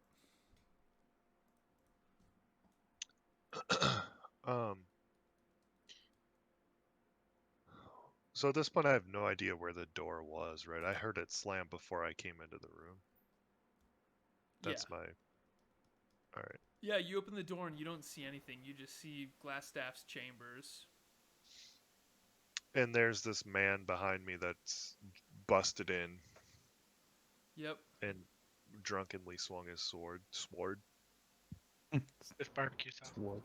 With barbecue sauce on his titties. Listen, we don't know what they were doing. I will whip around and shoot my bow at him. Okay, roll to attack. It's 21. 21's a hit. That's 12 piercing damage. Okay. Holy shit, 12 piercing damage? Damn. Yeah. Do you have a longbow? Yeah. Oh, because you're a ranger. You're not a rogue this time. Yeah. Even the DM doesn't know. Yeah, DM's even I'm like, away right now. longbow? What? What? What? Dude, there's like a 3-foot. There's a 3-foot halfling with a 3-foot longbow using his foot. He just drops down to his ass and uses his feet to stretch out the longbow, like the fucking Turkish, like the Turkish archers. Just becomes a mobile ballista. Yeah, imagine if we get a harness for you to wear them on your back. Stop. No backstrokes when you get to the other side. Okay.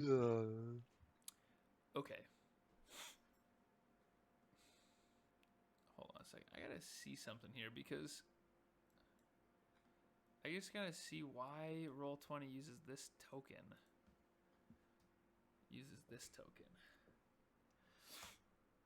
Which token? That token? Yeah, that token. That token. I'm just like, I'm looking here to figure out.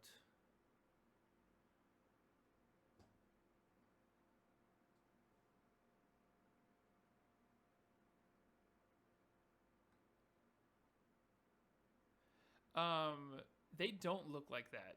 They don't have horns. Like as soon as I'm like, and here they are, and I like enlarged the token, my like Pixar grandpa eyes, I like squinted holding my glasses, and I was like, that's not the right token, but that's the token that Roll20 put down. They are not a tiefling. They are not. Let me just. It says glass staff under them. Maybe they got it wrong. They got it wrong. This is a Well, Tony doesn't do anything. Error. This is inconsistent with the plot. So Critical error. My immersion ruined. Ah! The man in front of you actually is a short. He's got black hair and a black beard. A short, dark bearded. It even says if you guys would have like got the drop on Glassstaff and like opened up his door, the flavor text that I read to you, he's a short, dark bearded human male in robes studying a tomb. If you got the drop on him, he was in a tomb. Oh, well, then they nailed it. Yeah.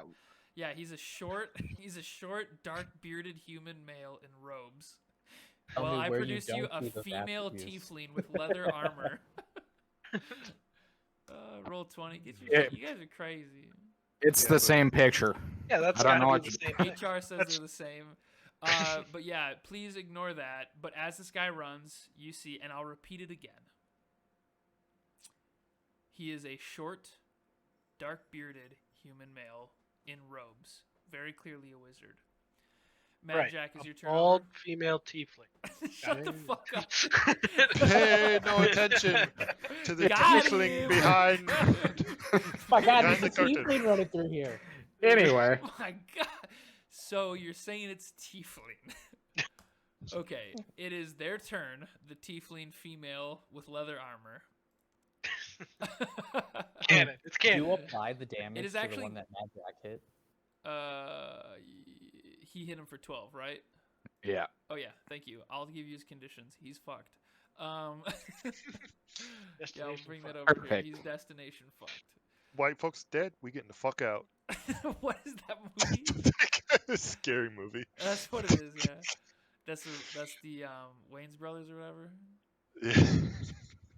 White folks dead. We getting the fuck out of here. Red brands are fucked. We're getting the shit out of here. Okay, we got two big pictures of battle here. Glassstaff is up.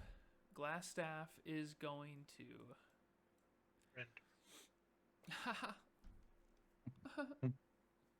That's what a female tiefling would do. Surrender. Would surrender right Alright. away. Yeah. Are you sure? They are going to. I'm gonna need a wisdom save from Orin. Oh shit. And let me know what you get. 15. Ooh, that is just enough. Holy shit. Yeah. As Glassstaff, like, he's got his glass staff in his hand. Jeffrey, you hit him with Sacred Flame. Sacred right? Flame. Yeah. So it burnt down on him. And then he, like, whipped around with his glass staff. And he's looking right at you, Orin. And he's twisting his hands. Like he's doing a somatic thing in your face. As he dodges the flames and sees you, he starts twisting his hand, and he raises his staff together with his hand, and he yells, Saurunda! And you, it just hits you in the head, and you're just like, oh, the fuck was that? And it's, and then he is going to, it doesn't work at all. And he's going to be fucked. He's fucked. Yeah, we'll do that. He's fucked. Perfect. No, That's what I like to hear. yeah, he's fucked. You should run. I love a chase. Yeah. Oh, shit. Yeah, he's fucked. He is fucked. Oh god, they even have his sheet. His stock sheet is fucking broken. All of his spell slots are wrong. But good thing we'll be fine. You'll probably murk He's him. got power word kill. Oh my god, what is that? He casts power word kill on Orin? Oh my god, he's a lich. You guys are level 2. Power word kill just TPKs, all of you. This is so big. That's his turn. Mireshi, you're up. Whoa, Murdoch, you're crazy, dude. You're like Jason Bourne. He just jumped up on a tower of empty cat litter boxes and it started tilting and he just fucking parkoured. Oh, you got more Jesus treats from Christ, Murdoch? it's Jason Just- Bourne. Mother of God, it's Jason Bourne. Mireshi, you're up. Thank you for redeeming the Murdoch treat. While you figure out what you're gonna do, I'm gonna give Murdoch a treat. Give I him will 2 more. 'cause I Attack did 2. the guy in front of me. Give him a good thwapping, Mireshi. A good thwapping. So is that 3 treats? Kenneman's I did 2 2. plus Mireshi? Okay, that's 3 treats. But look at you. You're The rich. 16 hit, 16 hits. 12 slashing. Oh, 12 more slashing. Yeah, that does like he's dead outright. Like if he was allowed death saving throws, no, he's not dead outright, but he's dead. He's squished.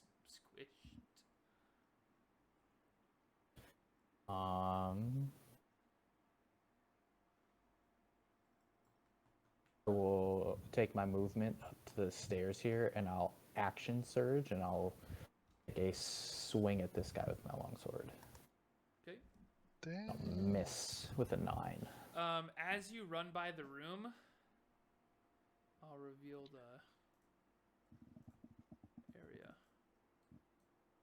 Murdoch's trying to. He's like, give me that 3rd treat. He's like, I heard 30 treats were redeemed. You piece of shit. That's mine, you son of a bitch. And 10.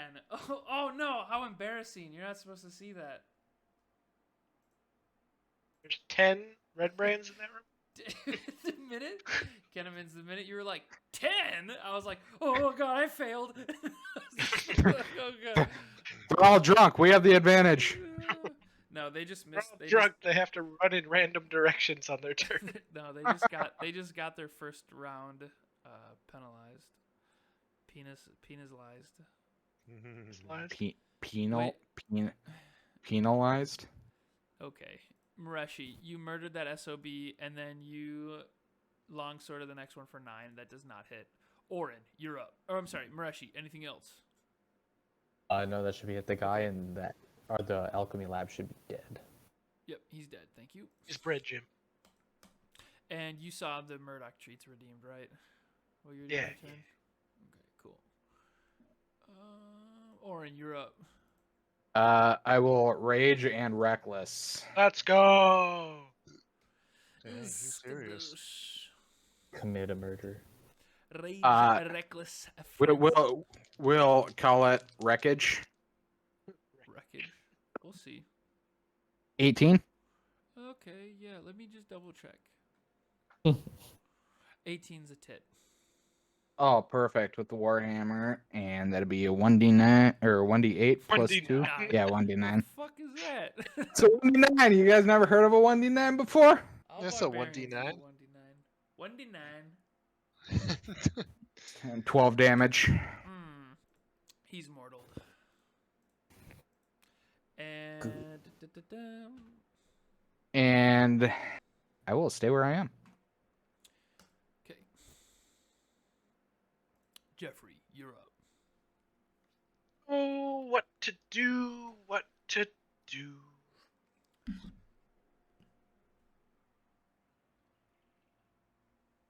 I'm gonna go on the other side of him You're crazy, dog. for a reason.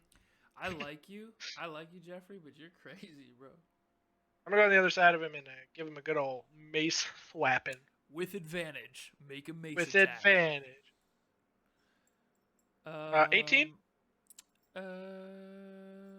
Fireball. 7 bludgeoning. Suck my dick, Cleric. Fireball wins again. No, how do you do it? How do you kill Glassstaff? Oh shit. As he's like trying to run away and looks panicked after we catch him trying to get through the trapdoor. I'm like, die, evil wizard!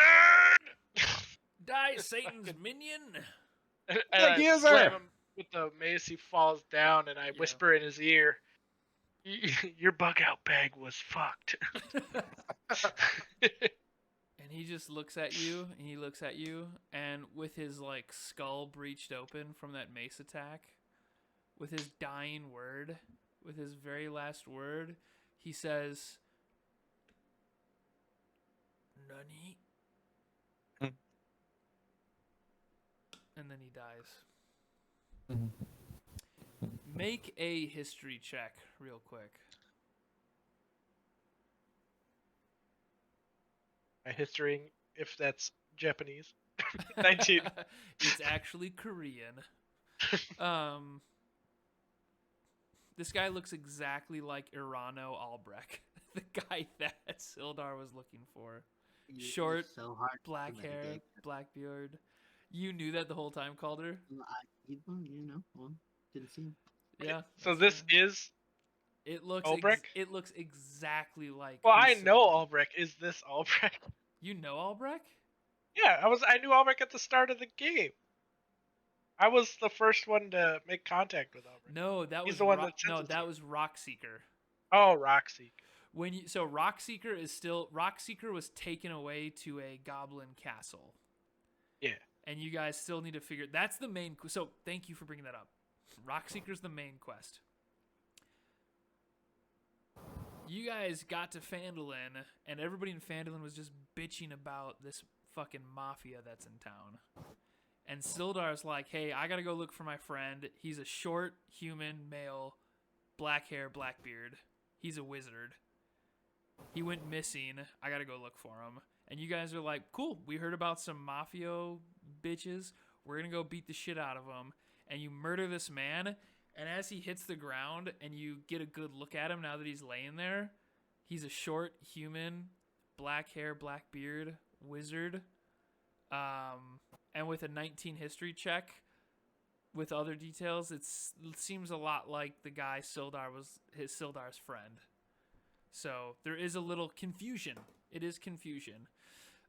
Anything else you want to do on your turn? You had action and then movement, bonus action. Is there a door open from where he came from on the wall?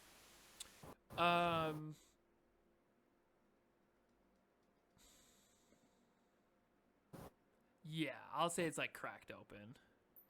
Can I go into it? So I went. How much movement do you have left, though? I have 15 left.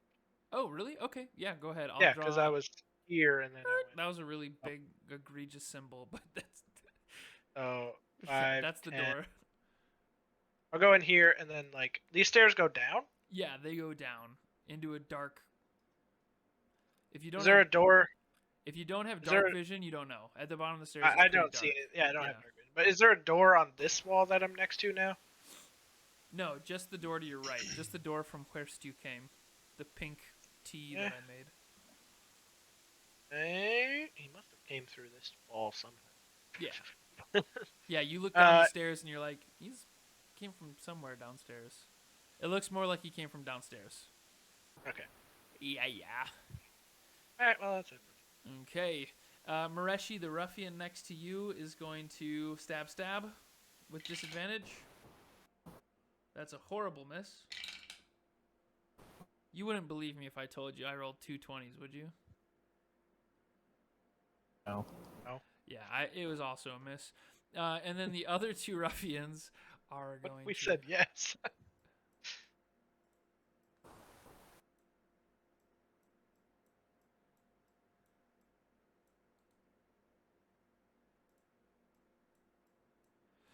Mad Jack, you're going to get stabbed.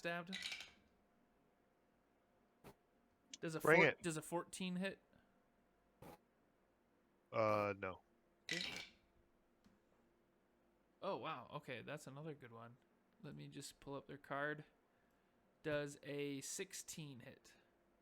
A 16 does hit. You are going to take 8 piercing damage. What? And then Damn. Mireshi, there's another one next to you, but because they have advantage, you're kind of facing the other way at the other one that's stabbing at you.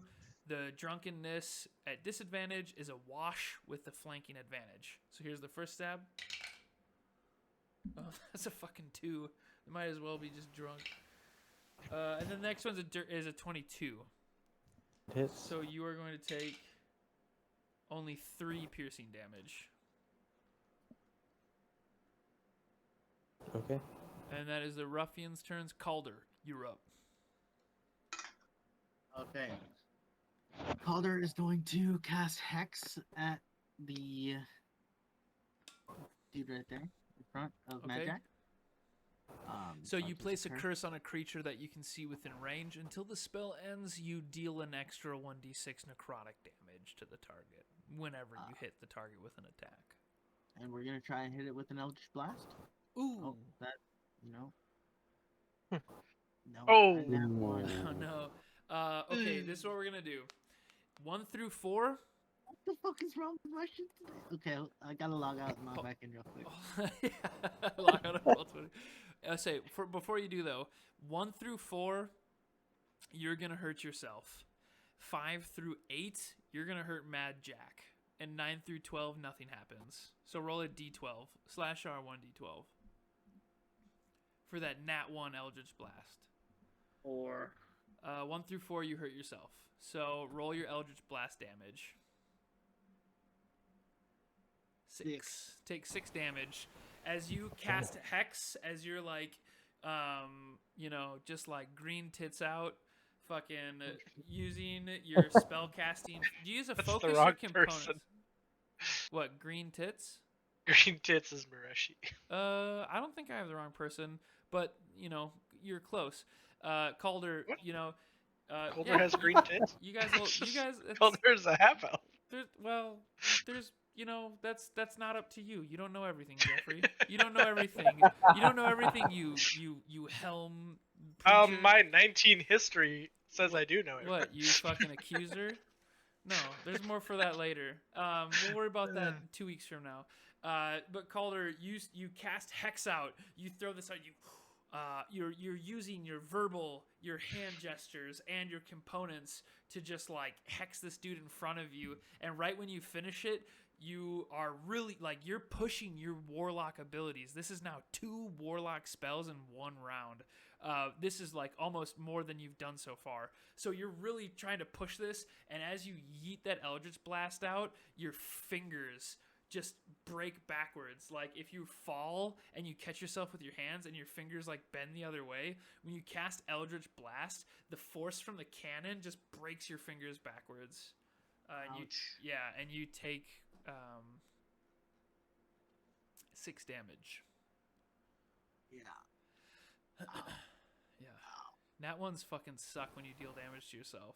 Yeah, it's a real. First, it's a 1 in 20 chance to do it, and then it's a 33% chance to do it to yourself. Yeah. Anything else? Movement? No, he's gonna stay put. Okay. How many Nat ones have you rolled? Roll 20 is you're dead ass. You're like your statistic. Probability. If you roll 10 Nat 20s in a game, the next game, if you roll 10 Nat 1s, that's probable. That's just balance. That's just what dice should do. Mad Jack, you're up.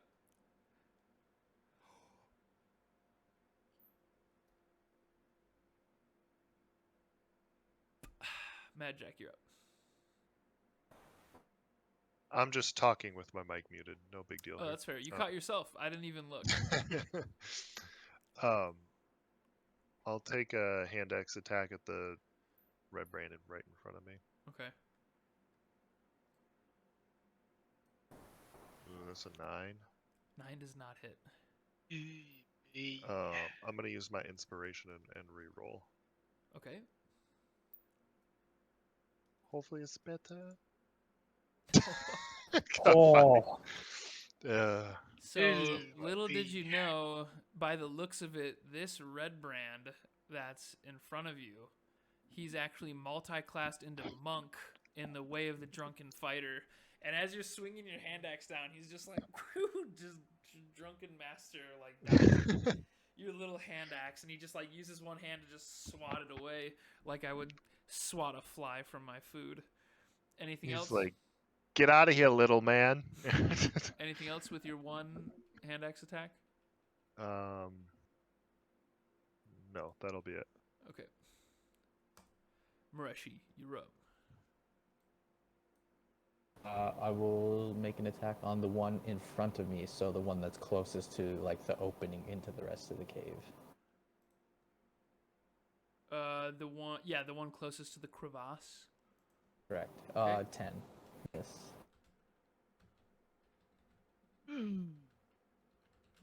A 10 does not hit. And Tree Nudes, And I did what? not mean to caps lock that. That is the end of my turn. Okay, Orin, you're up. All right. I am going to run towards the ledge down here and try and jump across over here. Okay, athletics check. I think you 23. Yeah, I was gonna say I think you automatically get it. By the way, is your athletics? It's Plus plus 4. 6. Yeah, it's like automatic. Yeah, you can do okay. that. Yeah. All right. And then I will move into this spot, reckless, and attack this guy while Okay. right. Oh yeah, I'm so sorry. I forgot to make your guy red. Does a dirty 20 hit? Hold on. You had Glassstaff had done a wisdom thing on you. He missed it though. And then what did you do next? Oh, you hit him with your hammer. Yeah. You successfully hit him with your hammer. That's right. I raised Yep, and then I was hit just him. making sure your rage was still good. Okay, perfect. Yep, you're golden. And what was your rage attack against him? Your reckless rage attack? It was a dirty 20. Nice. That's a hit. And 11 damage. Ooh, fuck. He is bloodied and mortaled. He is. That you're using a warhammer, right? Yep. And a shield? And a shield. Okay, so yeah, you walk up, you leap over the pit, see Mireshi just like on the stairs fighting two drunk fucking bandits, and you're just like, just smash this dude and break his left arm. Just absolutely fucking cripple his left arm. Anything else? Oh, that's it. All right, Jeffrey, you're up. Should I go down the stairs? No. I'll leave. I want to jump across. Okay, make your athletics check. If your athletics is +4, you're fine. Yeah, it is. Wait, your athletics is +4? Yeah. Actually, roll it anyways. We should still roll it, just fishing for that critical fail. Nine. Okay, yeah, you're good. I mean, that was a 5. It wasn't even close. Yeah, but the DC is That was 5. And you rolled 500% 5. higher. Maybe. I'm gonna Sacred Flame the dude that's in front of me. Okay, yeah, let it. It's my The dex dick save. Oh god, another tiny dicks. Another tiny dick. Another micro dicks. He's just dead. Roll for damage though. 3 damage. Oh, he's still alive. We're not dead yet. He's like, we're not that drunk. As he sees this holy flame coming down, this radiant burning energy, he like tries to step aside and ends up just getting showered with radiant energy. And now he's got like no eyebrows. His hair is like mostly gone and he's singed. And he yells, "We're not that drunk." But you're gonna be dead soon. Free action. Okay. That's my turn. The one that's not that. Oh wait, What's up? can I use my bonus action to use my shield master and try to knock him prone?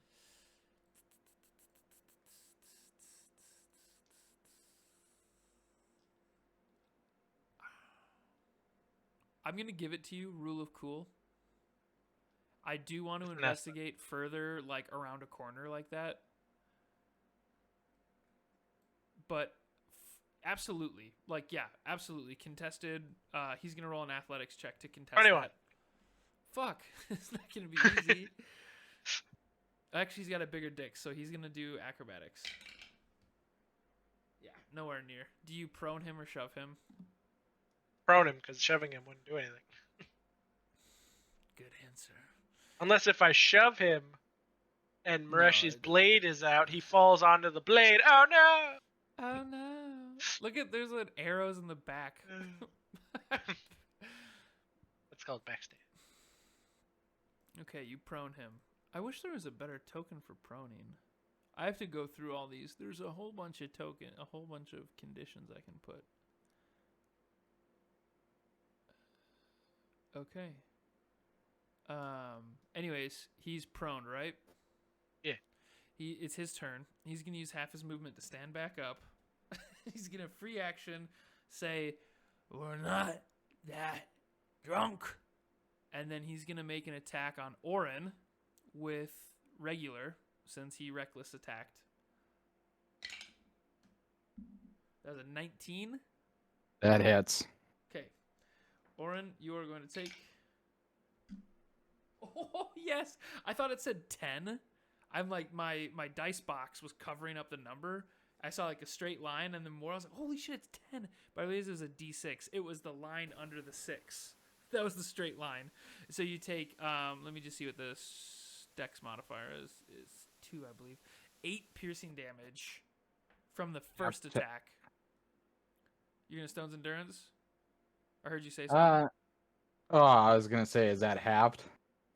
Oh yeah, sorry. You take 4 piercing damage because you're Rajay. Yeah. So I'll take it. And then it's the 10 to hit doesn't work. Yeah, no, that misses. Okay, and then the one next to you, Mireshi, they are going to make an attack, just a flat roll, drunk plus advantage. That was a 21. 21. 21. And this is a 4 piercing damage. And their second attack is a 9, so that one doesn't hit. So you take 4 piercing damage, Mireshi. Yep. And then the one by you, Mad Jack, he is going to swing at you for 2.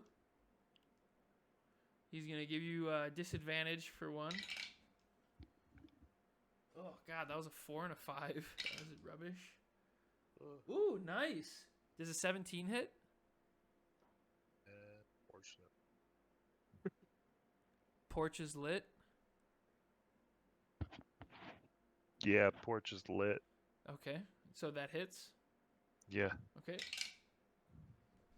You only take 3 piercing. I rolled 1. Okay, and Caulder, you're up. Gosh. Through the broken fingers, he's gonna lift his hands again. They were gonna try again. Oh, God, your hands are all Yes. fucking knackered, and you're like, oh, God, you put it back out and try it again. Why am I doing 24. Holy shit, he got him. Holy fuck. Yeah, that's actually, he's gonna use parry. Yeah, It's that's plus 20 to his armor class. So it's 8 plus 4 because of my Hex, actually, you roll, don't you? Yeah, it's a 1d6. It's, D6. so Yeah, it's you- actually there's 2 things that need to happen. I do roll, but I also get a plus 4 just because of my grasp of Hadar, or no, agonizing blast. Yes, Joel. yeah, I can add that to your Eldritch Blast Nigh. So it's 12 damage right away, right? Yes, and then So also let me add the 12. Okay, so 14 total. Correct. It was 14 total.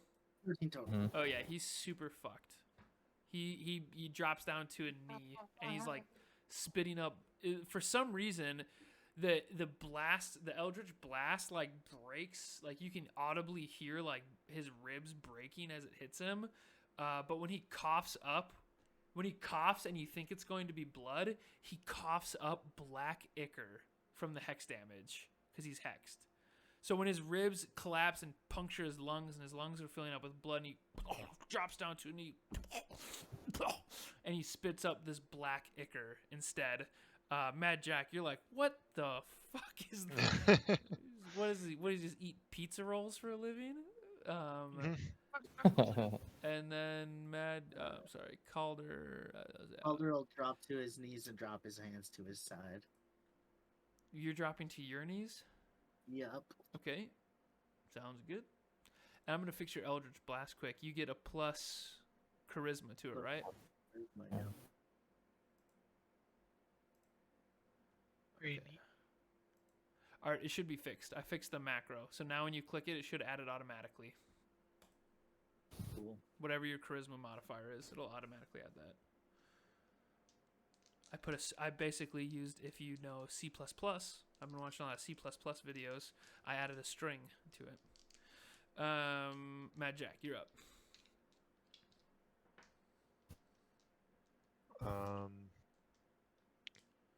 I will take another Fireball. Make a dex. No, I'm just kidding. Go. Fireball. Hurry No, up. another hand axe attack at this. He's still alive there, right? Yeah, he is. Make your hand axe attack. Your hand axe.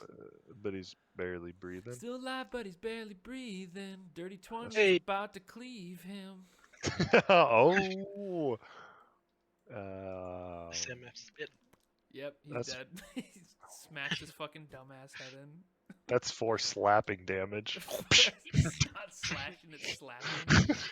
Alright, let me change your macro to slapping. Instead of slash. Anything else?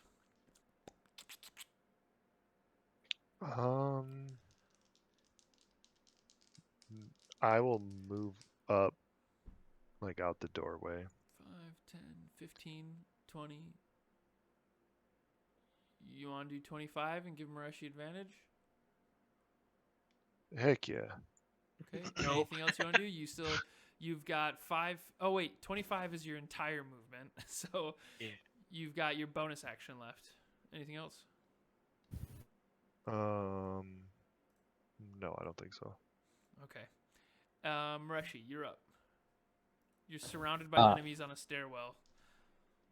I will attack the one closest to Mad Jack, so I have advantage. Okay, good call.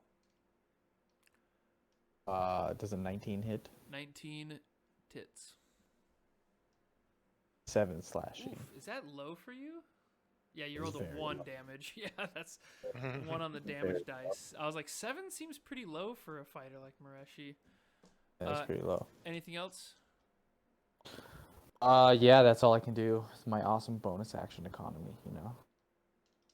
Yeah, that's it. Okay, Orin, you're up. Reckless on the guy in front of me. Does a 24 hit? 24 tits.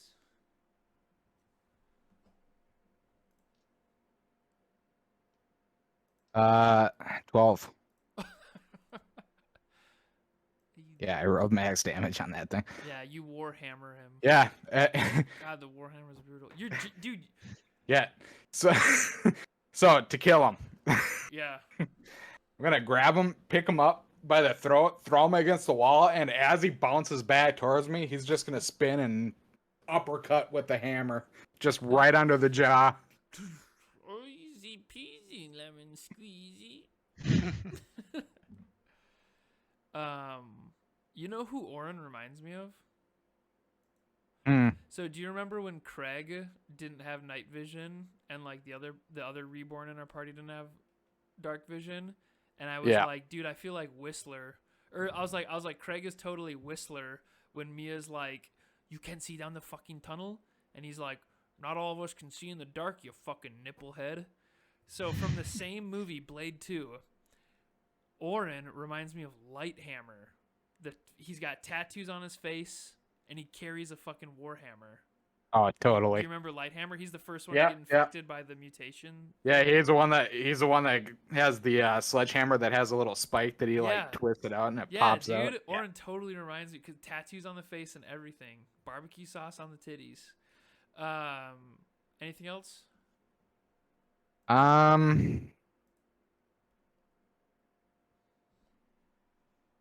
See. Can I try and move past everybody to get on the other side over here? you'll provoke 1 opportunity of attack. 5, Yeah, that's fine. 10, I'll take. 15, 20, 25, 30. So that's just enough, but you will provoke an opportunity of attack. Yeah, that's fine. Okay. And it will be with advantage because you frenzied. Or Yeah, that's reckless, fine. I mean. Disadvantage because you drunk. Oh yeah, you're right. Okay. I'll re-roll Did it. you- I'll re-roll it entirely. Because I rolled a 19 and a 12, and I don't think the 12 would have hit, but the 19 definitely would have hit. Does an 18 hit? Barely. Oh, okay. So I got you. Yeah. Oh yes, the fucking max damage. Take 8 piercing, nerd. Reduced to Have Oh, I'm sorry. Take 4 piercing. Fuck. God damn I it. will actually Stone's Endurance that. Okay. Oh, insult to injury. Added. Just stacked.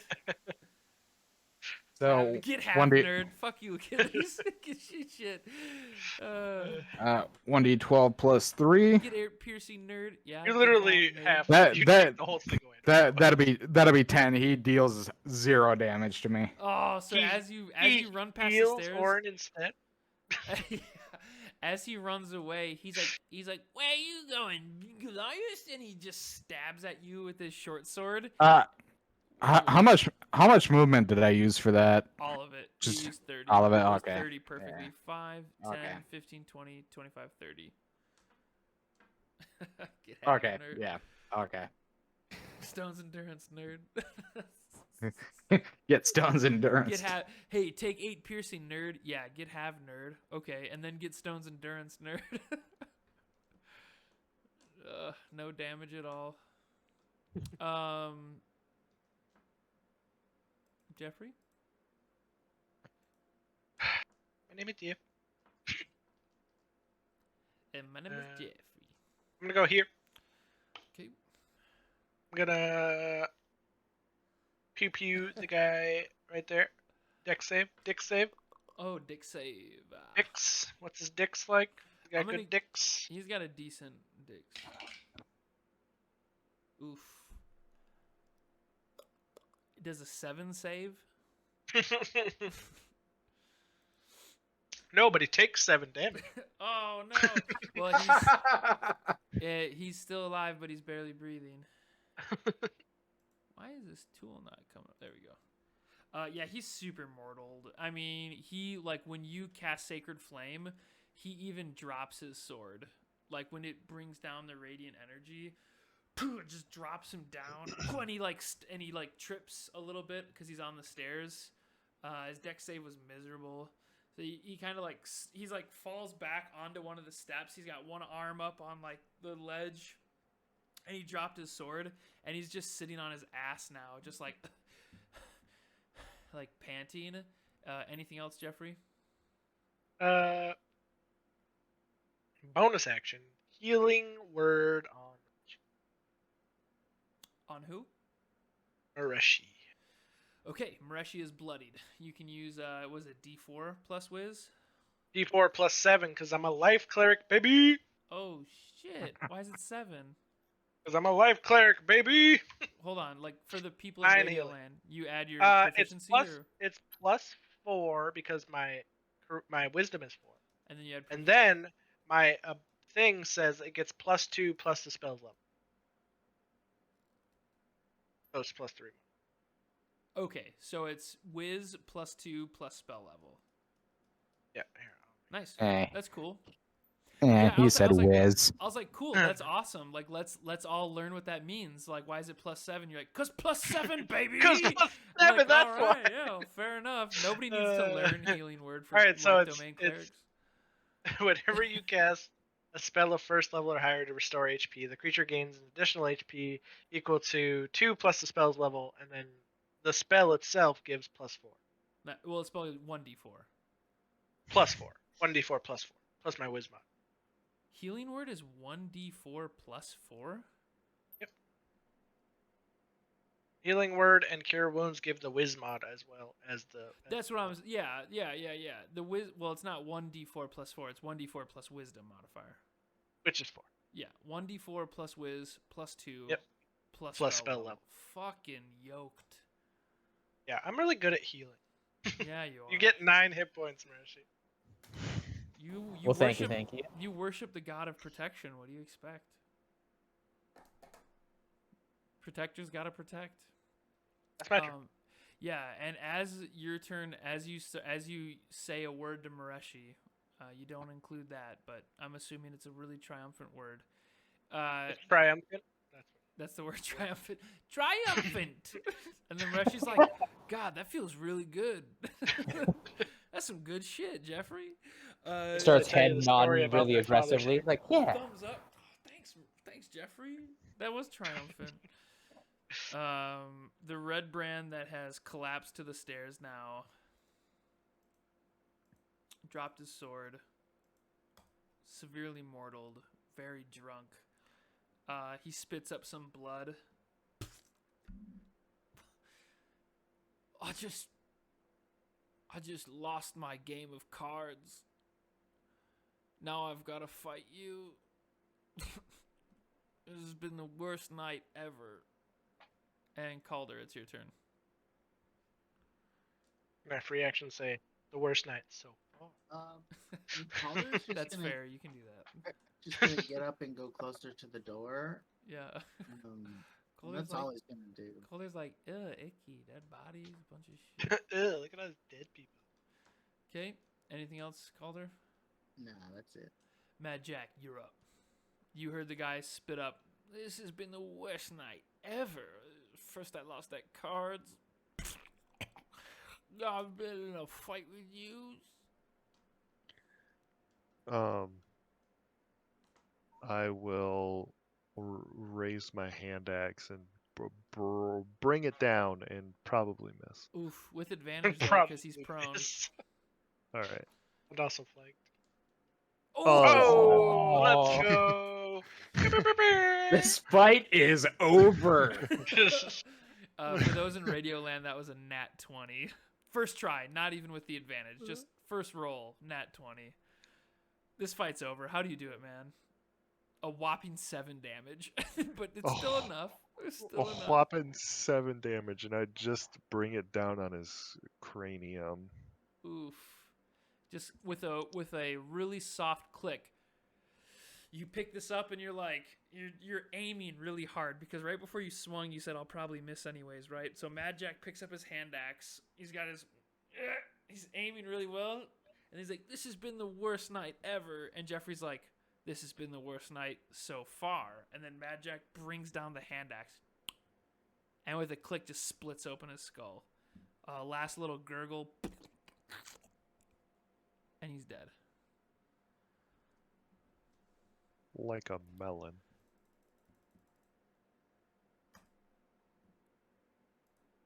And that's where we should probably end it tonight.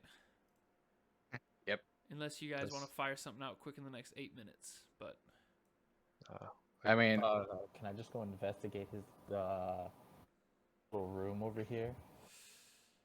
Which one? Over here. A lot of little rooms. You can't run through doors? You can't run through walls? No, I'm just kidding. You're fine. yeah. Orin's just gonna check the tables and shit in this room. Okay. One at a time. So, first off, Mireshi, make an investigation. 18.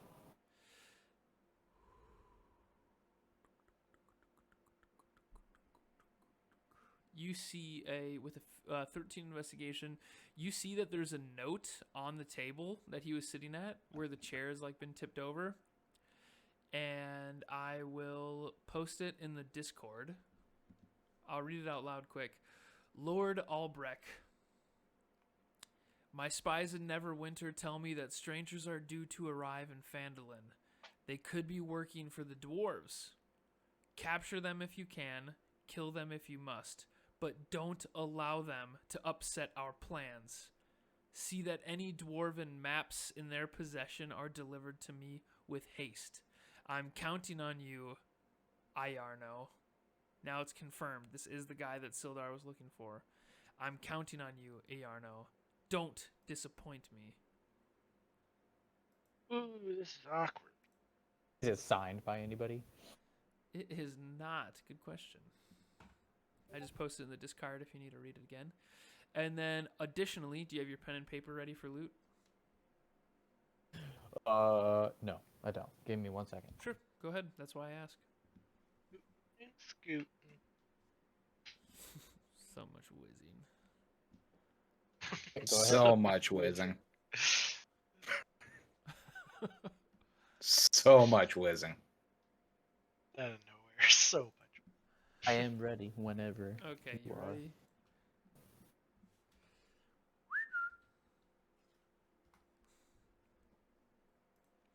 You find 180 silver pieces, 130 gold pieces, a silk pouch containing 5 Carnelian. carnelian worth 10 gold pieces each, 2 paradots worth 15 gold pieces each, and 1 pearl worth 100 gold pieces. Was the one item before the pearl? 2 paradots. So the cornelians are, I believe, a flower of some kind. You said they're worth 10 gold pieces each. Oh no, it's like a orange stone. Yeah. Right. There's 5 cornelians worth 10 gold pieces each, and there are 2 paradots worth 15 gold pieces each. And then there's a pearl worth 100 gold pieces. You got that? Ooh. Okay, you got all that? Yes. Okay, you ready for more?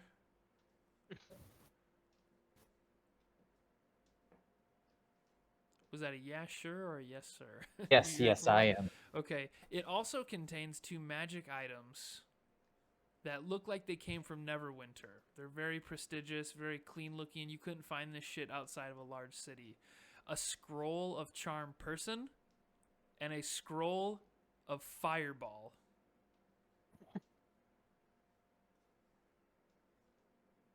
Okay. Cool. And Orwin. Yes. Crocky, a drunk red brain. I'm gonna shove my thumb up his butthole and see what he does. In that room, there's several worn tables and chairs scattered around. Wooden benches are drawn up against the walls, decorated with draperies of brown and red. There's several ale kegs propped up and tapped, and there are 4 seats where the tough red brands were. And a stack of coins and trinkets are heaped upon the tabletop between them. Do you have your pen and paper ready? I sure do. Okay. There are 75 copper pieces, 55 silver pieces, 22 Ethereum pieces, 15 gold pieces, a gold earring set with a tiny ruby in them, and the gold earrings with the tiny ruby is worth 30 gold pieces, roughly, you'd estimate. Depends on who you sell it to. Just like all the other, a stone worth 10 gold pieces, depends on who you sell. That's up for barter. But you find a pair of golden earrings with a tiny ruby worth 30 gold pieces. Or I'll say finders keepers, and they'll pocket all of it. Finders keepers is you open up your fat sack right in front of your fruits, and you just big arm on the whole table. Just dump it all in. Yeah, just a fucking heap of shit. I'll count that later. Just fucking knock it all in. Anything else you guys want to do quick? I want to do one thing. I want to go to the dudes, the goblin and Oh god, yeah. the bugbear. I just want to go in there. I want to quick open the door. Yeah. And I just want to stick my head in and say, "Hey, we killed all your masters, so you guys might want to get out of here." And then I'm gonna close the door and walk away. And that's where we're gonna end it.